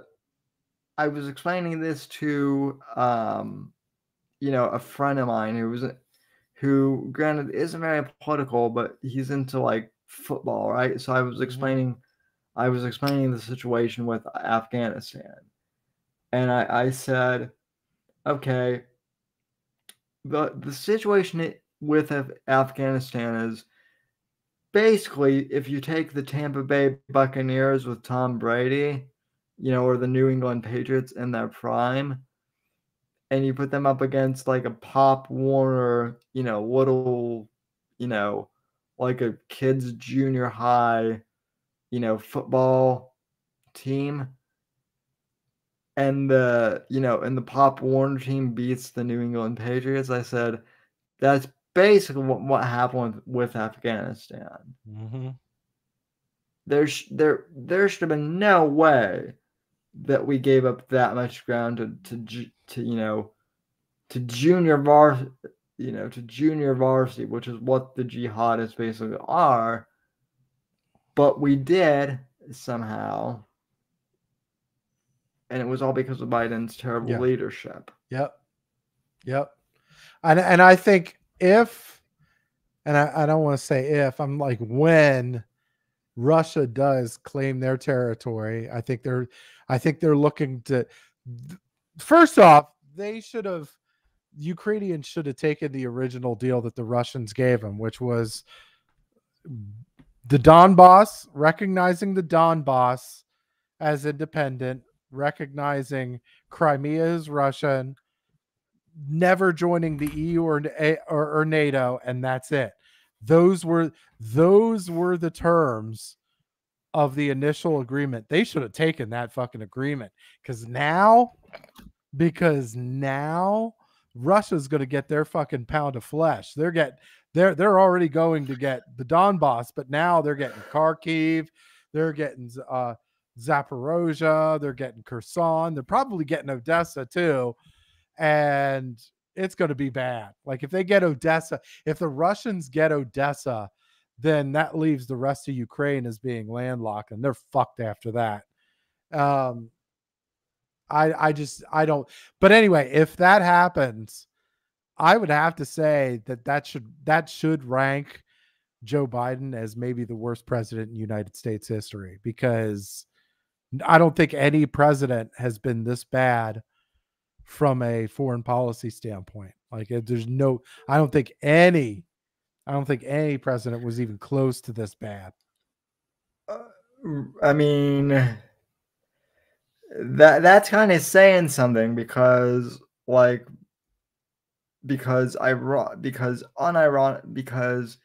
Biden was unironically vice president to the worst president of my lifetime, Mm-hmm. which was Barack Obama. I think he will. I think he will casually. I don't even think. Well, I don't think. Well, you said of your lifetime. I would say Jimmy Carter was probably worse than Barack Obama, but I would have, and I would say up there. What's up? Wait. Though you would have had to have been like an infant when Carter was. Yeah, but you remember how bad he was with the whole Miami seat. You're from Florida, like yeah, he wrecked Florida. Like Florida was fucked because of Carter, and I mean it was just. God, what a miserable fucking time.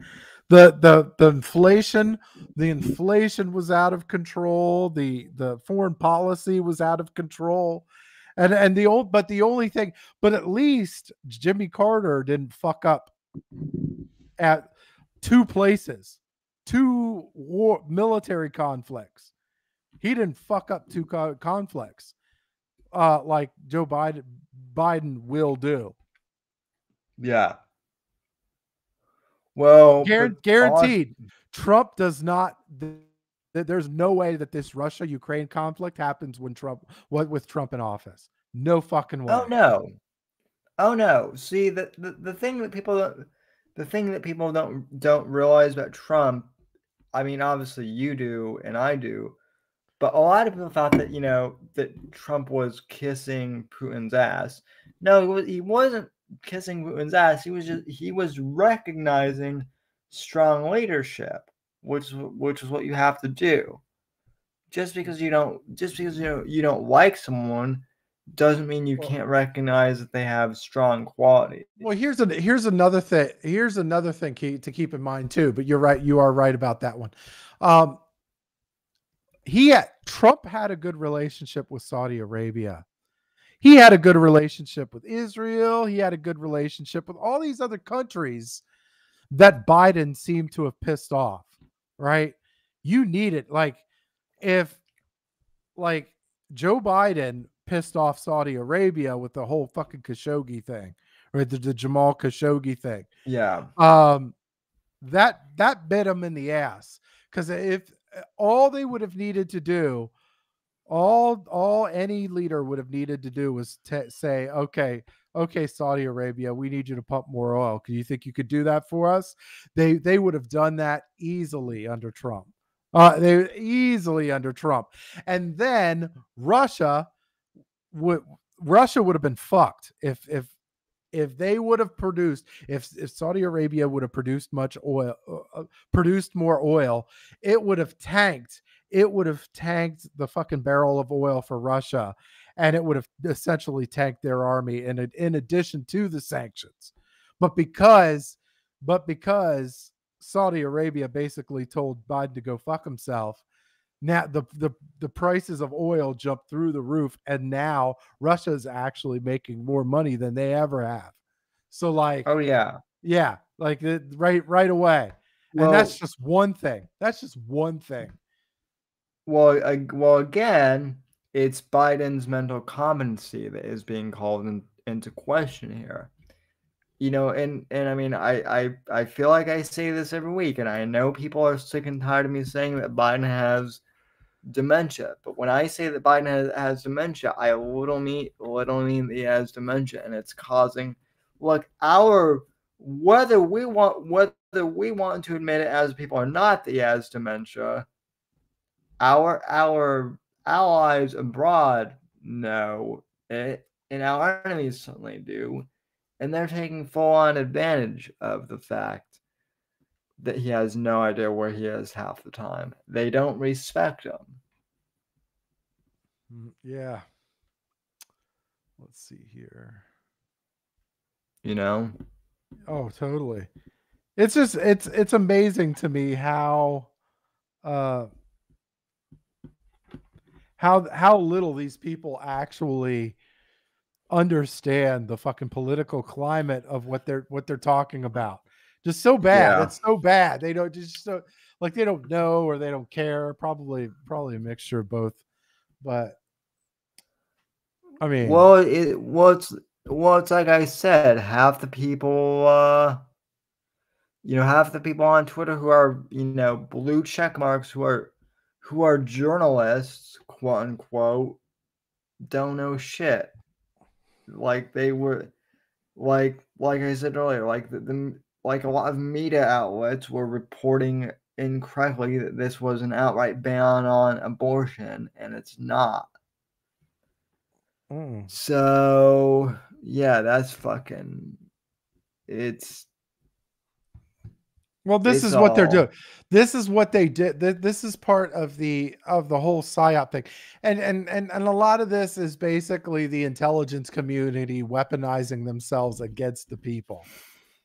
Like, because I mean, a lot of what MSNBC is saying, a lot of what CNN is saying, they're saying intelligence community talking points. They're like, it's. And you notice how they're all sound the same. If you turn on MSNBC, you turn on CNN,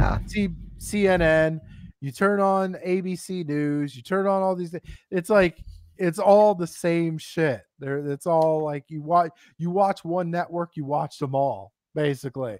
And this is the intelligence community. Why do you think why do you think these news networks hire so many freaking intelligence officials? Right? It's not because there's some fucking they're God's great gift to fucking journalism. No, they have their finger on the pulse of the intelligence community, and they're able to get access to those intelligence agency talking points. That's what they do. And as soon as, and I always say, as soon as people realize that the problem isn't left versus right, it's top versus bottom, everything makes a whole lot more sense. Yeah. Hey, Genius Anus, I know you're watching on Twitter, and yes, Phil, that is an actual person on Twitter. I'm not talking at you. I know that you're a legitimate journalist, man. You're one of the only journalists I trust in regards to. I don't. That's bold, man. I don't even trust me, man. Yeah, I mean, genius. I can't talk. See, this is what happens when I drink 2 beers on stream. Oh shit! He's already 3 sheets to the wind. I've just got a nice little buzz on. I just got a nice little buzz. By the way, where's my car? You mean in my case, where's my wheelchair? Yeah, you'll be the only person in human history that gets a fucking DUI on a wheelchair.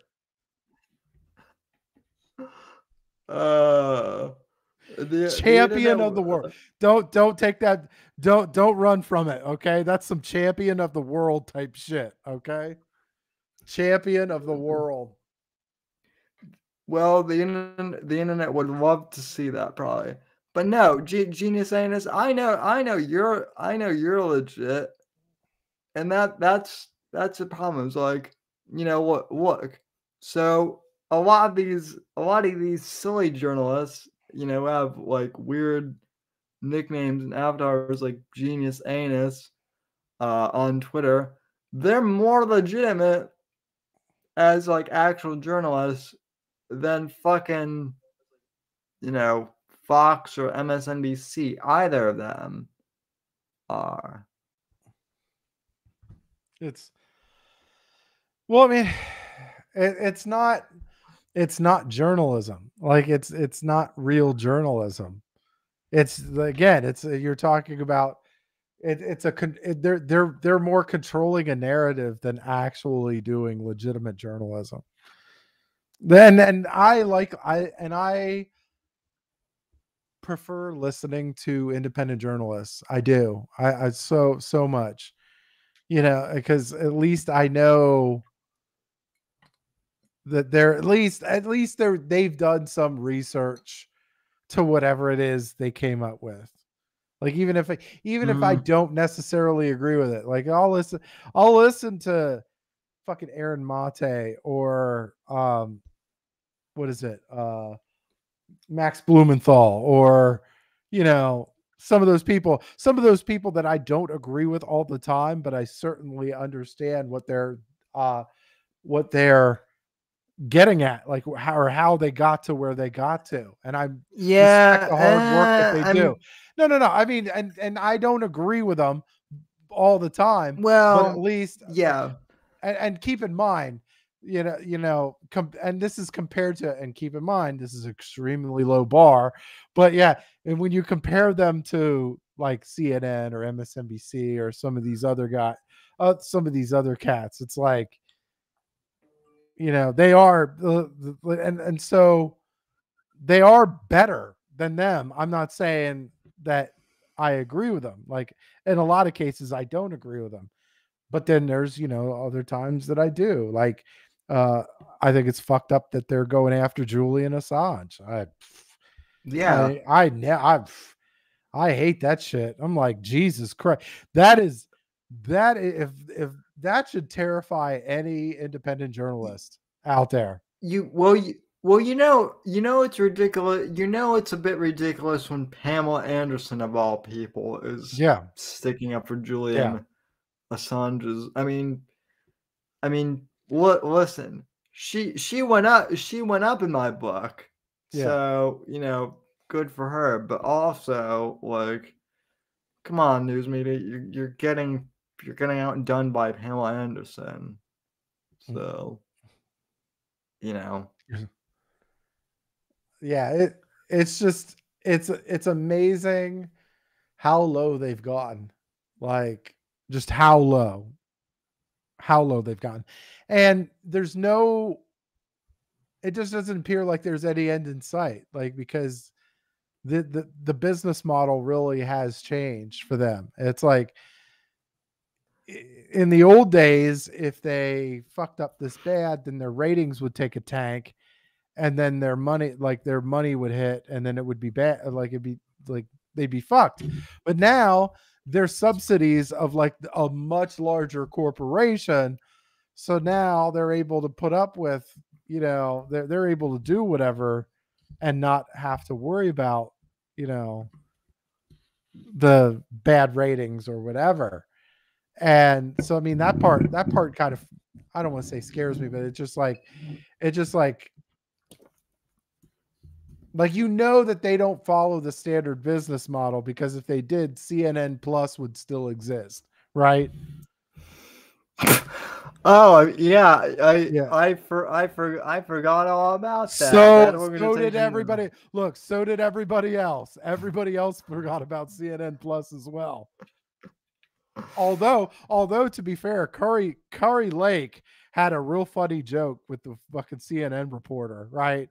She was like, I think she was saying like what a CNN reporter wanted to do an interview with Curry Lake, and so she was like, "Oh, I'll do it if it is CNN still up?" And she's like, "No, I think they were shut down." And then before she could explain herself, Curry Lake was like, "Yeah, for pushing propaganda. Now, if you'll excuse me, and then just walked away. I was like, damn, that's some savage shit. But again, you know, CNN Plus. I mean, look, you know, you could tell. But again, you could tell they don't follow the standard business model because you know they're part of Time Warner. They're part of AT&T, which means they don't need, you know, they could be a part of that, you know, corporate whatever. Although apparently they have a new CEO that's like promising to be more objective or whatever. But Yeah. I'll believe that when my shit turns purple and tastes like rainbow syrup.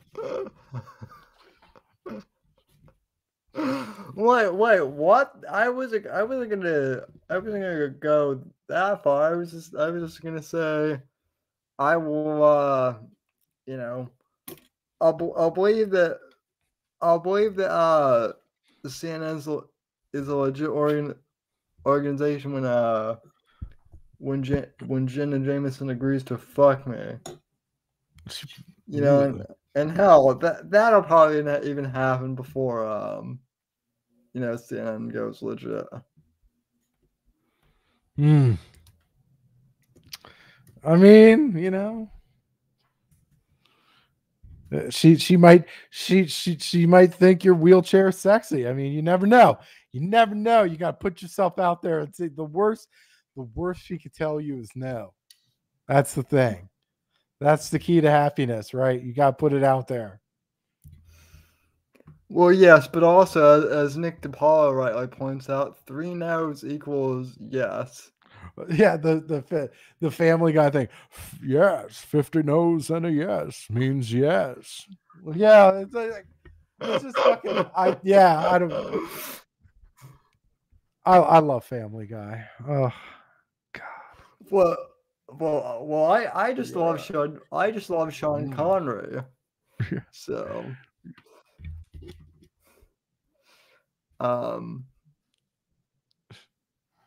that would be funny. I mean, just like I do. Part of me wants to do that for Halloween and like just start saying inappropriate shit to women, like, oh, go ahead, pull it out. You've earned it. Like, you know, like, because I mean, wait. You mean that you're a jarhead and you? Oh wait, you're not a jar. You're not a jarhead. You're army. Yep. Okay. I was gonna say, wait, you're ex-military and you're not inappropriate around. You're not inappropriate. No, I was just saying, like if like some of the stuff that Sean Connery used to say in his movies would never be gotten away with in today's political climate. Now, of course, a lot of that is no. Yeah, a lot of that is it. So my thing was like whenever I'd imitate Sean Connery, I would just say the most inappropriate shit to women, like as far as the joke, because the joke is that Sean Connery was inappropriate, like back by, you know, today's standards, but of course probably appropriate in the 70s. Like, well, but also let's face facts. There's a lot of shit from even like 10 years ago that would be considered quote unquote inappropriate by today's standards. That's pretty fucking ridiculous. Have you ever waxed a bald head? I'll give you your, you just spread your legs and I'll give you the opportunity. You know, fucking Jesus.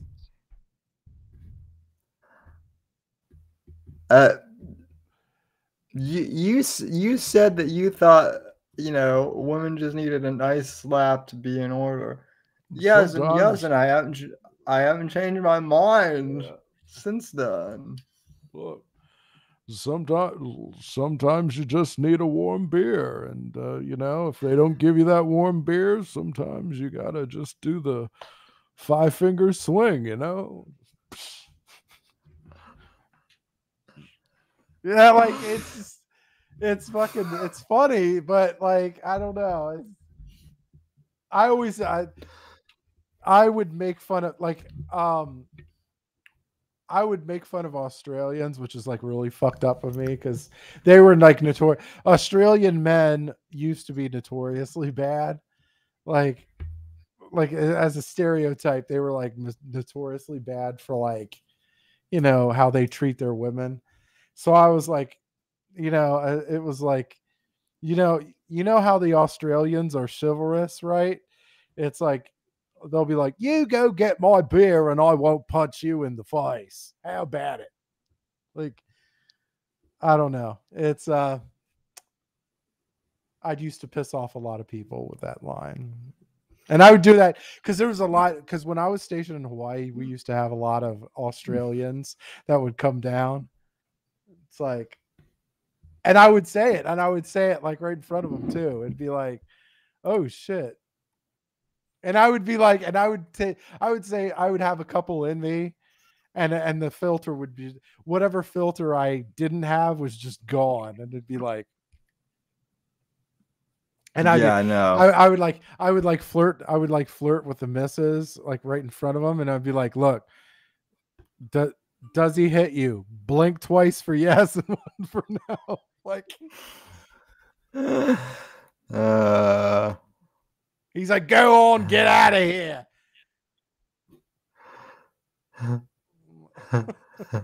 like, it's like, yeah, you're not the only one drinking here, by the way.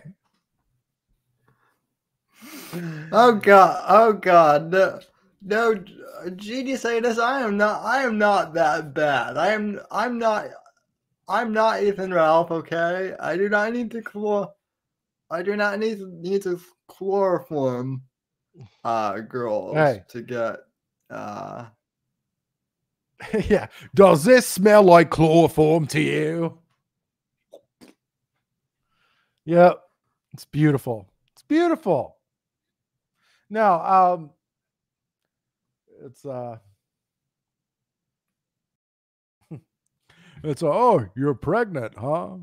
Well, why don't you do some of these self-defense techniques with me?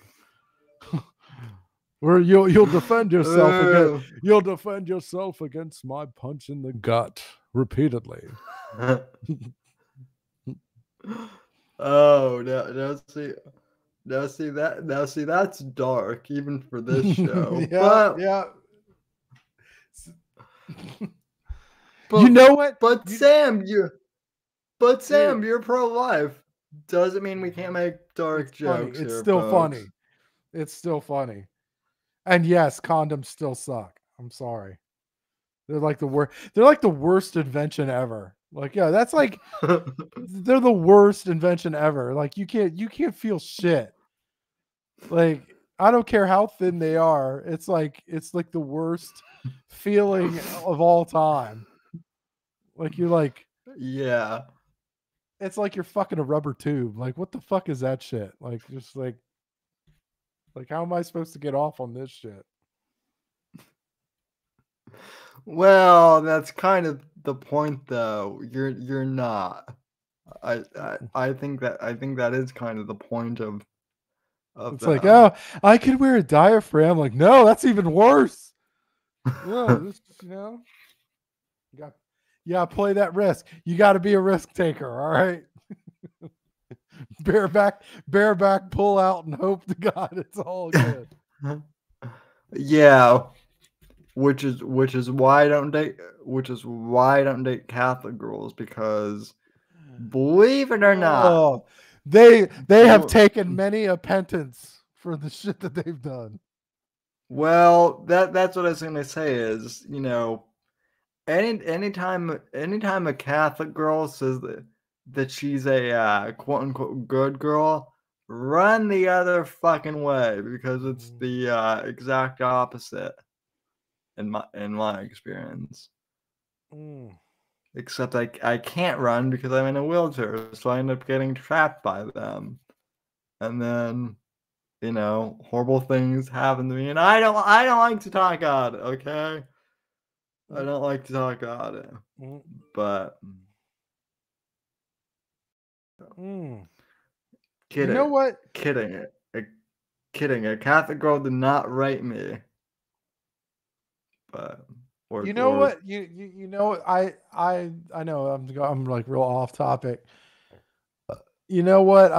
I was watching this old classic movie with Charles Bronson, and like this is back in Death like Wish. yes.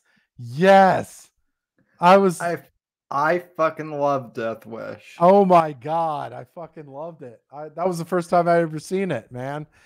And I'm like, look, that's translatable to today, right? It's this dude that was like this dude that's like a liberal architect.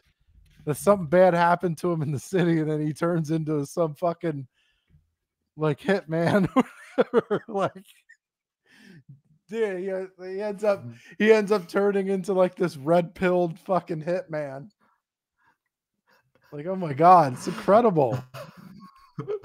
I know. I'm like now that's a film that could not be made today at all. Well, they did try to remake it. They tried to remake it with Bruce Willis. Yeah, which I feel bad because like I am a Bruce Willis fan, unironically, but yeah, that was not good. So woo. So what are you drinking, Phil? I'm just drinking Yingling. Yeah, I'm a pansy today. I'm drinking White Claws. Oh. Well, shit. You and I are both drinking the light stuff then. Yeah. Well, that's the only thing in my fridge right now. Normally it would probably, I want to say, it'd probably either be like Corona or Newcastle.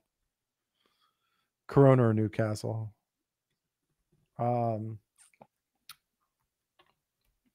But I like Newcastle. I like Corona only if I'm having like Mexican or Cuban food. Yeah. Well, I did kind of, or Dos Equis, because I kind of let like it grew on me when I was in Mexico. When I was in Mexico, it kind of grew on me.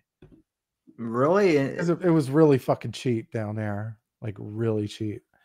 We'd go to when I was in Cabo, there'd be like we'd get like a bucket of them for like, I want to say it was like a bucket of 12 for like $12, and it was like a big tub of ice and like just nothing but fucking, and they refilled it for the cheap, and like a lot of the times they just even throw them in there, just like not even charge me. I'm like, holy god. Oh, nice. I'd be like, are you trying to get me drunk and take advantage of me? Okay, I'm not a piece of meat. Okay, I have feelings. All right. No, and then of course I'd have to. What's up? Me no. I'm not trying to take advantage of you. I mean, you are good looking, but you're not that good looking. I was saying I would say that to the bartender or whatever, just to be funny. And it would I'd just be like, I'm not a piece of meat, okay? I have feelings. All right. And it'd be like, yeah. I once I mean I've had barmaids hit on me.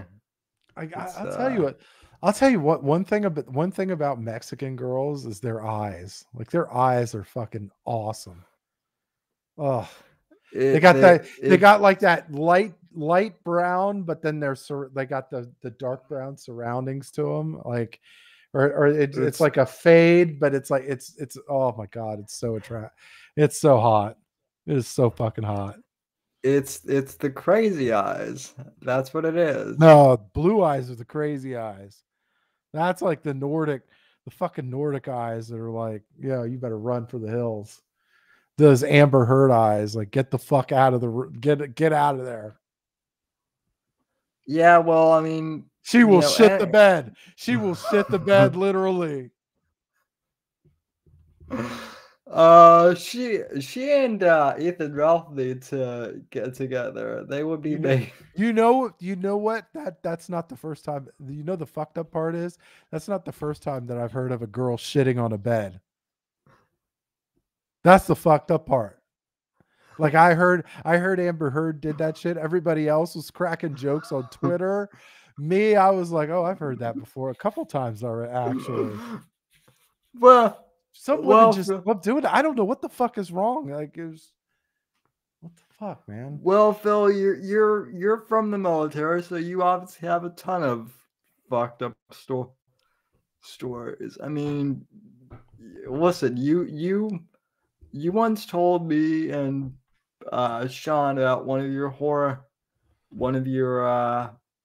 like friends with the Thai at the Thai whorehouse. Yeah. Yeah. That one. But no, I'm not talking. Those girls that I was talking about weren't even Thai. They weren't even Thai. Okay, so you might have to explain to the audience. One was Australian. One was Australian. Yeah, like one of my friends that was in Hawaii, he was balling some Australian tourist, and she ended up getting drunk and took a giant shit in the hotel room.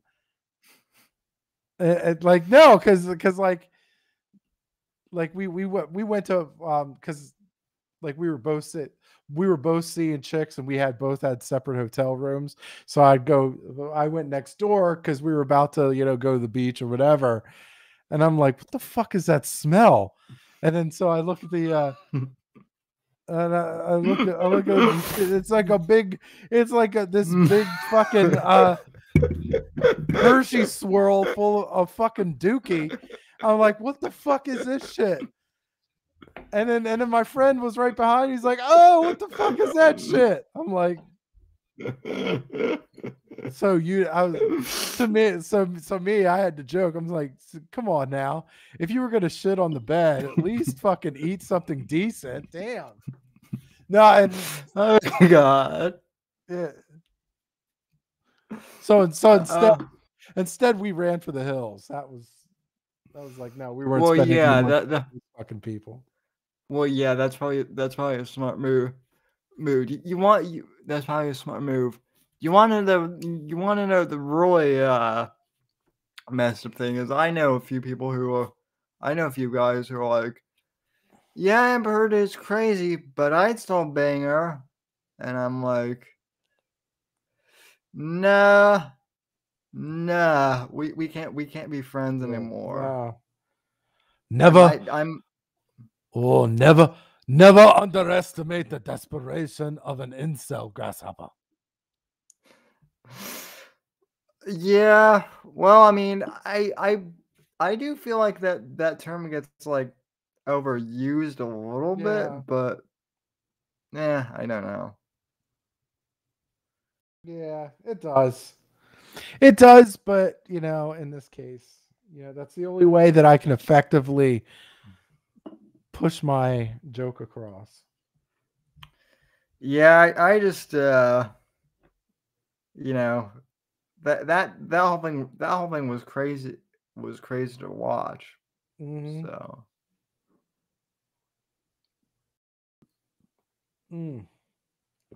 but anyway, so where are the Versa Boys now? I've noticed they aren't streaming or anything. Well,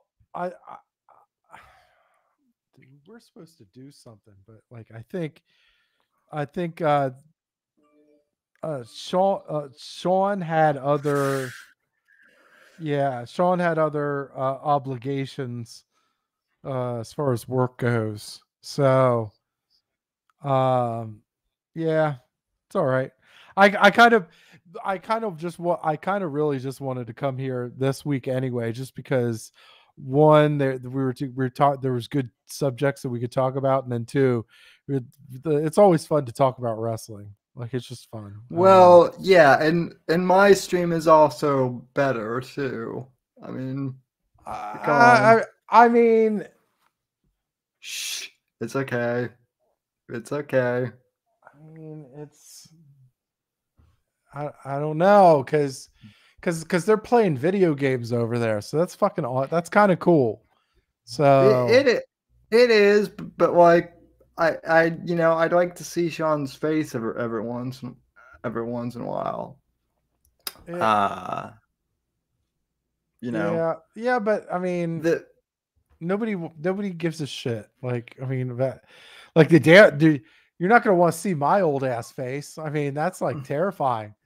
I'm trying to keep people actually somewhat interested. Like, no, I mean, I do. I mean, I do like your setup. I just, it's one of those. It's like it's a different vibe. Like, there's a different, yeah. you know, and not only that, I just like. I mean, I'm just an awesome person. I don't know what to tell No, you. well, yeah, you are, and I'm just getting the verse boys shit because someone No, has to that, give. but there's some like sometimes it's like just video games. Sometimes it's like really good and really funny conversation too. Because Yeah, no, I the don't know. the thing with the whole thing with the video game thing, and it's not just them. It's just kind of game streams in general. Is like, unless the stream is about the game, I don't really find it interesting when they have video game footage Yeah, because then it's just kind of distracting. I don't know. it can be. So It can be. It can be. I guess. I see your point. I just I don't know. I don't know. But no, I think for you personally, because there was a lot going on with the whole wrestling thing, like where there's like so oh much. yeah. And then I are you gonna be watching Forbidden Door? Is that oh That is that a match or something? No, that's the AEW pay-per-view where they go up against New Japan Pro Wrestling. Oh no, I don't. I'm too poor for pay-per-views. Oh, okay. Okay. Or you I will probably I'll get it. probably Like, see clips or something. So. although, yeah, because the one of the main events was supposed to be Brian Danielson or Daniel Bryan, and like he got injured, and I don't think he's gonna be. I don't think he's gonna be there for the pay-per-view. Like, that's what it's like. Like, one of the cool things they need to like transit AEW needs to transition to is they have really good young talent in AEW, and they need to start highlighting that young talent more, instead of continuously pushing. And I get why they're doing it. Like, I get why AEW is pushing wrestlers like Brian Danielson and CM Punk, because they're popular and you're trying to tap into that popularity. But at the same time, you have a lot of good young talent there Yeah, a that you need to lot of push. a lot of my followers are on Twitter at least are pissed off at CM Punk right now for his comments on Yeah, the whole. Yeah, that was yeah, stupid. yeah. That was, but I mean that's just not. It's just not realistic. And I mean, I don't like. I don't really. Part of me wasn't really too worried about it, but I'm like, don't make a statement like that and then be a piece of shit. Like, don't like, you're a terrible, like you're a terrible. That was like the Colin Kaepernick thing. Like, yeah, don't protest and then be a shitty football player. Like, at least, I mean, I kind of feel like that's part of wrestling though, is like people, like Hulk Hogan, like intentionally like tried to be a piece of shit back in the day. but Hulk Hogan was a fucking 6.5 foot bodybuilder, a thick bodybuilder. Yeah, Like, if he wins a fucking heavyweight championship, you're like, okay, he definitely, you could see him kicking somebody's ass in a back alley. He punches CM Punk in the face and he's fucking dead. Like, you could see it. Like you can't see like CM Punk doing that like go to sleep or something like that where he like it's just the first of that's like the gayest move ever. Like you're not it doesn't do it like you're like are you kidding me? Like nobody first off nobody you're not getting anybody with that fucking move. Like anybody with any sort of movement is going to dodge that shit. Like it's just retarded. And like it's terrible. And then like I don't mind him being 43 if he was Brock Lesnar's size, but like, yo, you're 43 and then you got like, and then you're still skinny. Like, what are you doing? Like, what are you doing? Right. Like, yeah, it's incredible to me. Like, I don't know what do they say. He's 6'2" and 170 pounds. Fuck that. Hey, one of my followers on Twitter wants to know what you think of the bunny. Hot as fuck. God, I mean, look. So she's not like. She's actually a really good technical wrestler too.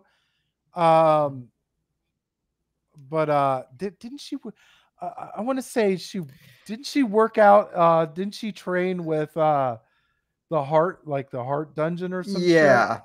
Yeah. Well, here's what I would say. She's Canadian. Canadian women tend to be hot, which is why I have started a Canadian refugee program for Canadian women here at the Whitfield Report.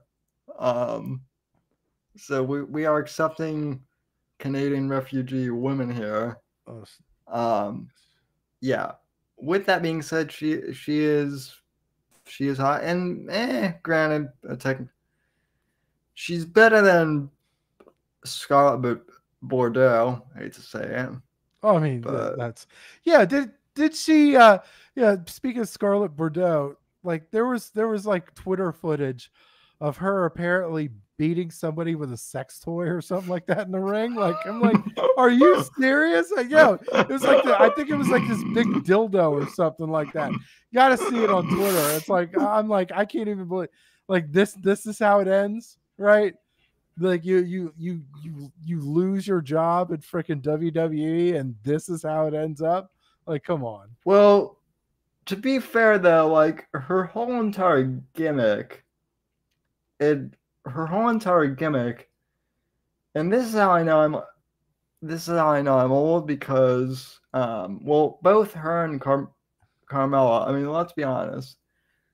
their whole entire gimmick is they're basically like porn stars. Right? I mean that's their whole gimmick, more or less. It's just like, and I mean, I said that Carmella was basically a Pam Anderson ripoff, and I feel because like half of the people who replied to me are like, "Who is Pam Anderson?"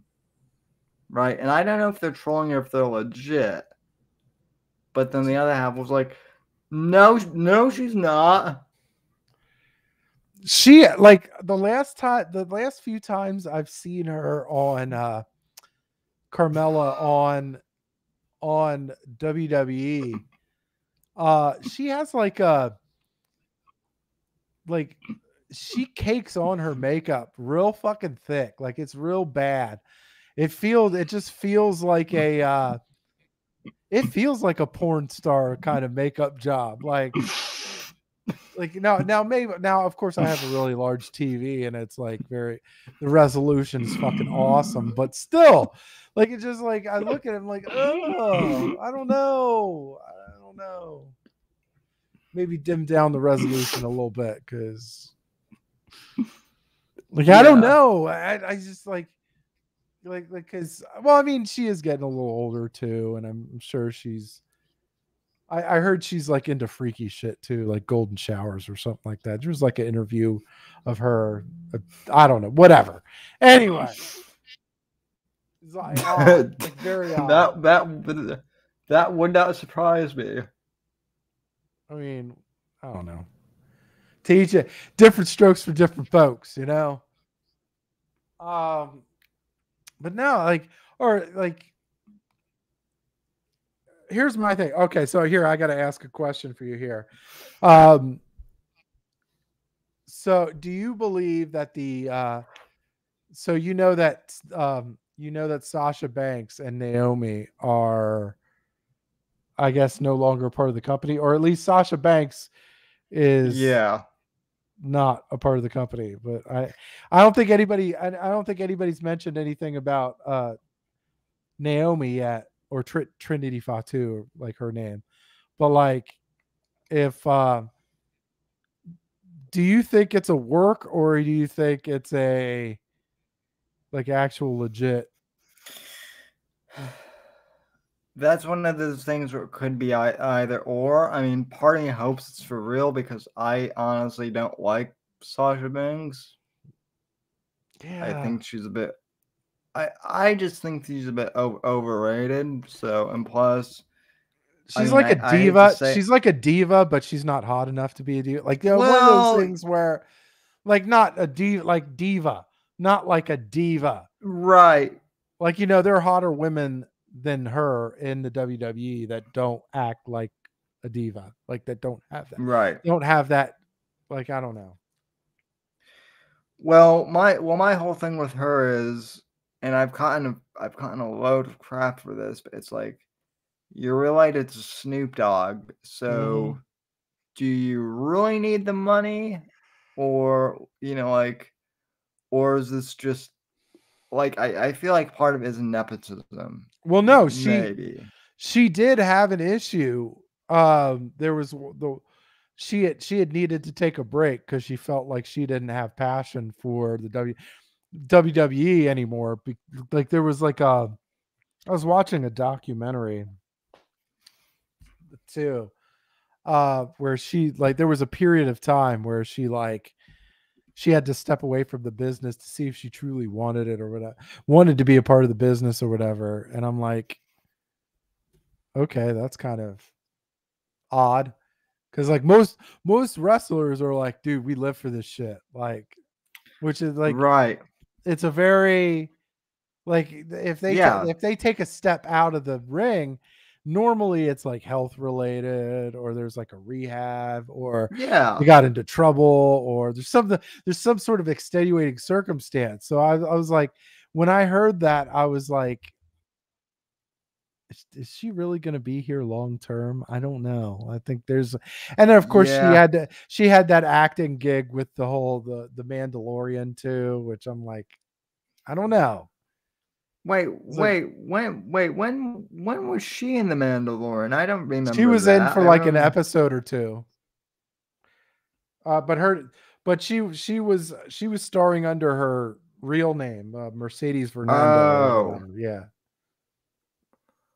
Oh. Well, because I was gonna say, like, the only, well, I mean, Trish Stratus too, but like one of the only female wrestlers that I like was actually a part of the Mandalorian, and that was Gina Carano. So,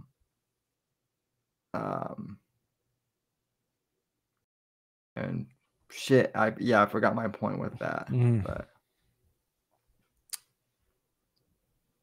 I kind of, part of me wanted, by the way, Gina Carano, part of me wanted to see that new movie that she did, but I don't want to fucking subscribe to the Daily Wire. Yeah, I mean, I have a friend who offered to give me like his login for free to see that movie, but I mean, I don't know. Like, I appreciate what the Daily Wire is trying to do with like making independent films. Yeah. But at the same time, like, I don't know if it's worth like it's not cheap either. Like No. a subscription to the Daily Wire is like, it's not even like $99. It's like $240 a year. It's Well, yeah. They have that first year where it's like maybe anywhere between 10 and 16 a month, and then it's like really bad. It gets really bad that next year. I did subscribe for like a year because I got the mug, and that was like $100, and I had, and that was even steep for me. Like I really used it, so like I was kind of like, well, this isn't really worth it. So I canceled, and then immediately after I canceled, that was when they brought her on. So I'm like, yeah. I mean, I don't think it's a terribly bad idea. Like when you consider, Jeremy Boring, the CEO of the Daily Wire, he has a past of producing movies. Like he's produced movies in the past. Yeah, no, I mean, and not only that, like you're gonna need to create like another ecosystem as far as acting goes, because like it's just ridiculous. Like Hollywood is just fucking ridiculous. It's so ridiculous. And you could probably get talent for like, relatively for not that much. Like I would imagine, like you look at the one before this one, Locked In, I think the movie was called. It was like the one starring it was like Madeline Stowe's daughter. Like, I mean, decent name, what not, but I'm sure she's talented, at least talented enough to fucking be in a movie. Like you need to have that sort of ecosystem, alternate ecosystem where you can combat it. No, I get what you're saying. I kind of get where your head is at, where it's like, do I really see fucking Ben Shapiro doing movies? Like, what the fuck? And then there was like, it's not even that. Like, I could get over the Ben Shapiro doing movies. What I can't get over with is Ben Shapiro doing movies and it being and it being like $150 a year for the first year, and then $240. You're starting to get into fucking Netflix fucking shit. Like, yeah, at least Netflix has a wide array of entertainment. You have like 4 movies and some children's content coming in. Like, yeah, that's not going to cut the mustard. Yeah, well, and it's like, I'm subscribed to Compound Media. You're subscribed to Compound Media for roughly, I think, $80 a year. Yeah, I can get like a bunch of stuff that's like, I can get like 1,000 plus hours of content for, next to nothing almost. So, yeah. But I don't know. That's mainly just because I like podcasts though too. So yeah, let's see here.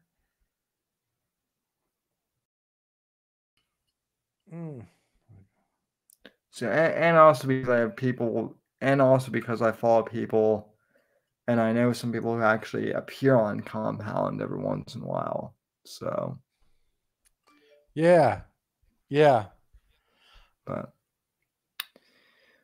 But yeah. So well, anyway, man, I can't think of too many other topics to go through. We pretty much nailed them.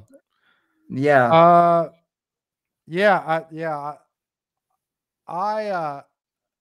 always enjoy coming on here.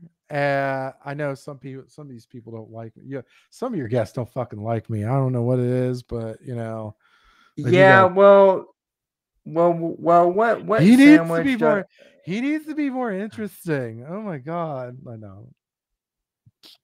Yeah, well, fell in the middle popped up at the last minute, and she, she's a nice broad, but she's still a broad at the end of the day. I don't know why she doesn't like you, because I think you're a perfectly charming fellow, but she doesn't like anyone except for Mr. Whiskey, so, and me on occasion. Yeah. So. Well, everybody likes a good naked chariot ride. You gotta just. Yeah, that's true. All right. I like giving them too. So, but anyway, well, Phil, tell us where to find you. Okay. If you're doing anything. Well, most of the time you'll just find me on Twitter. It's Black Pill Phil, and I'm on Twitter. I'm working on some other stuff, but that'll be like, that'll be down the road some. I'm still kind of working out what I'm gonna do as far as like the show. But yeah, that for right now, if you're looking for lots of unfunny shit, like, yeah, that's where I'm at. Black Pill Phil on Twitter. But yeah, thanks for having me. I appreciate it. And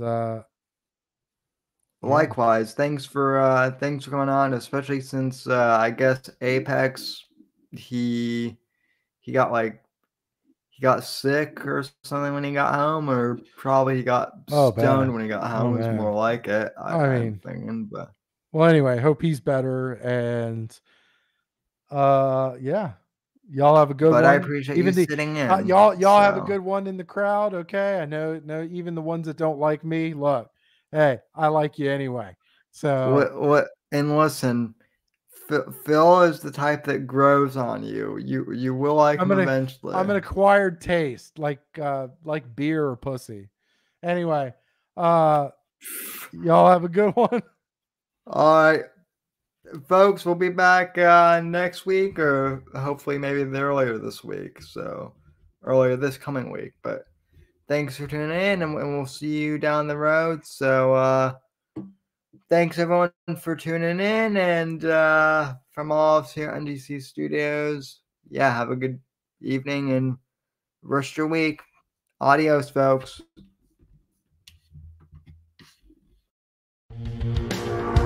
Thanks for listening to The Whitfield Report on the NGC Network. Please visit Sam's website at www.thesamwhitfield.com and support Sam on Patreon at patreon.com/Whitfield Report. Until next time, God bless, God save this great nation, and God, freedom, legacy, in that order.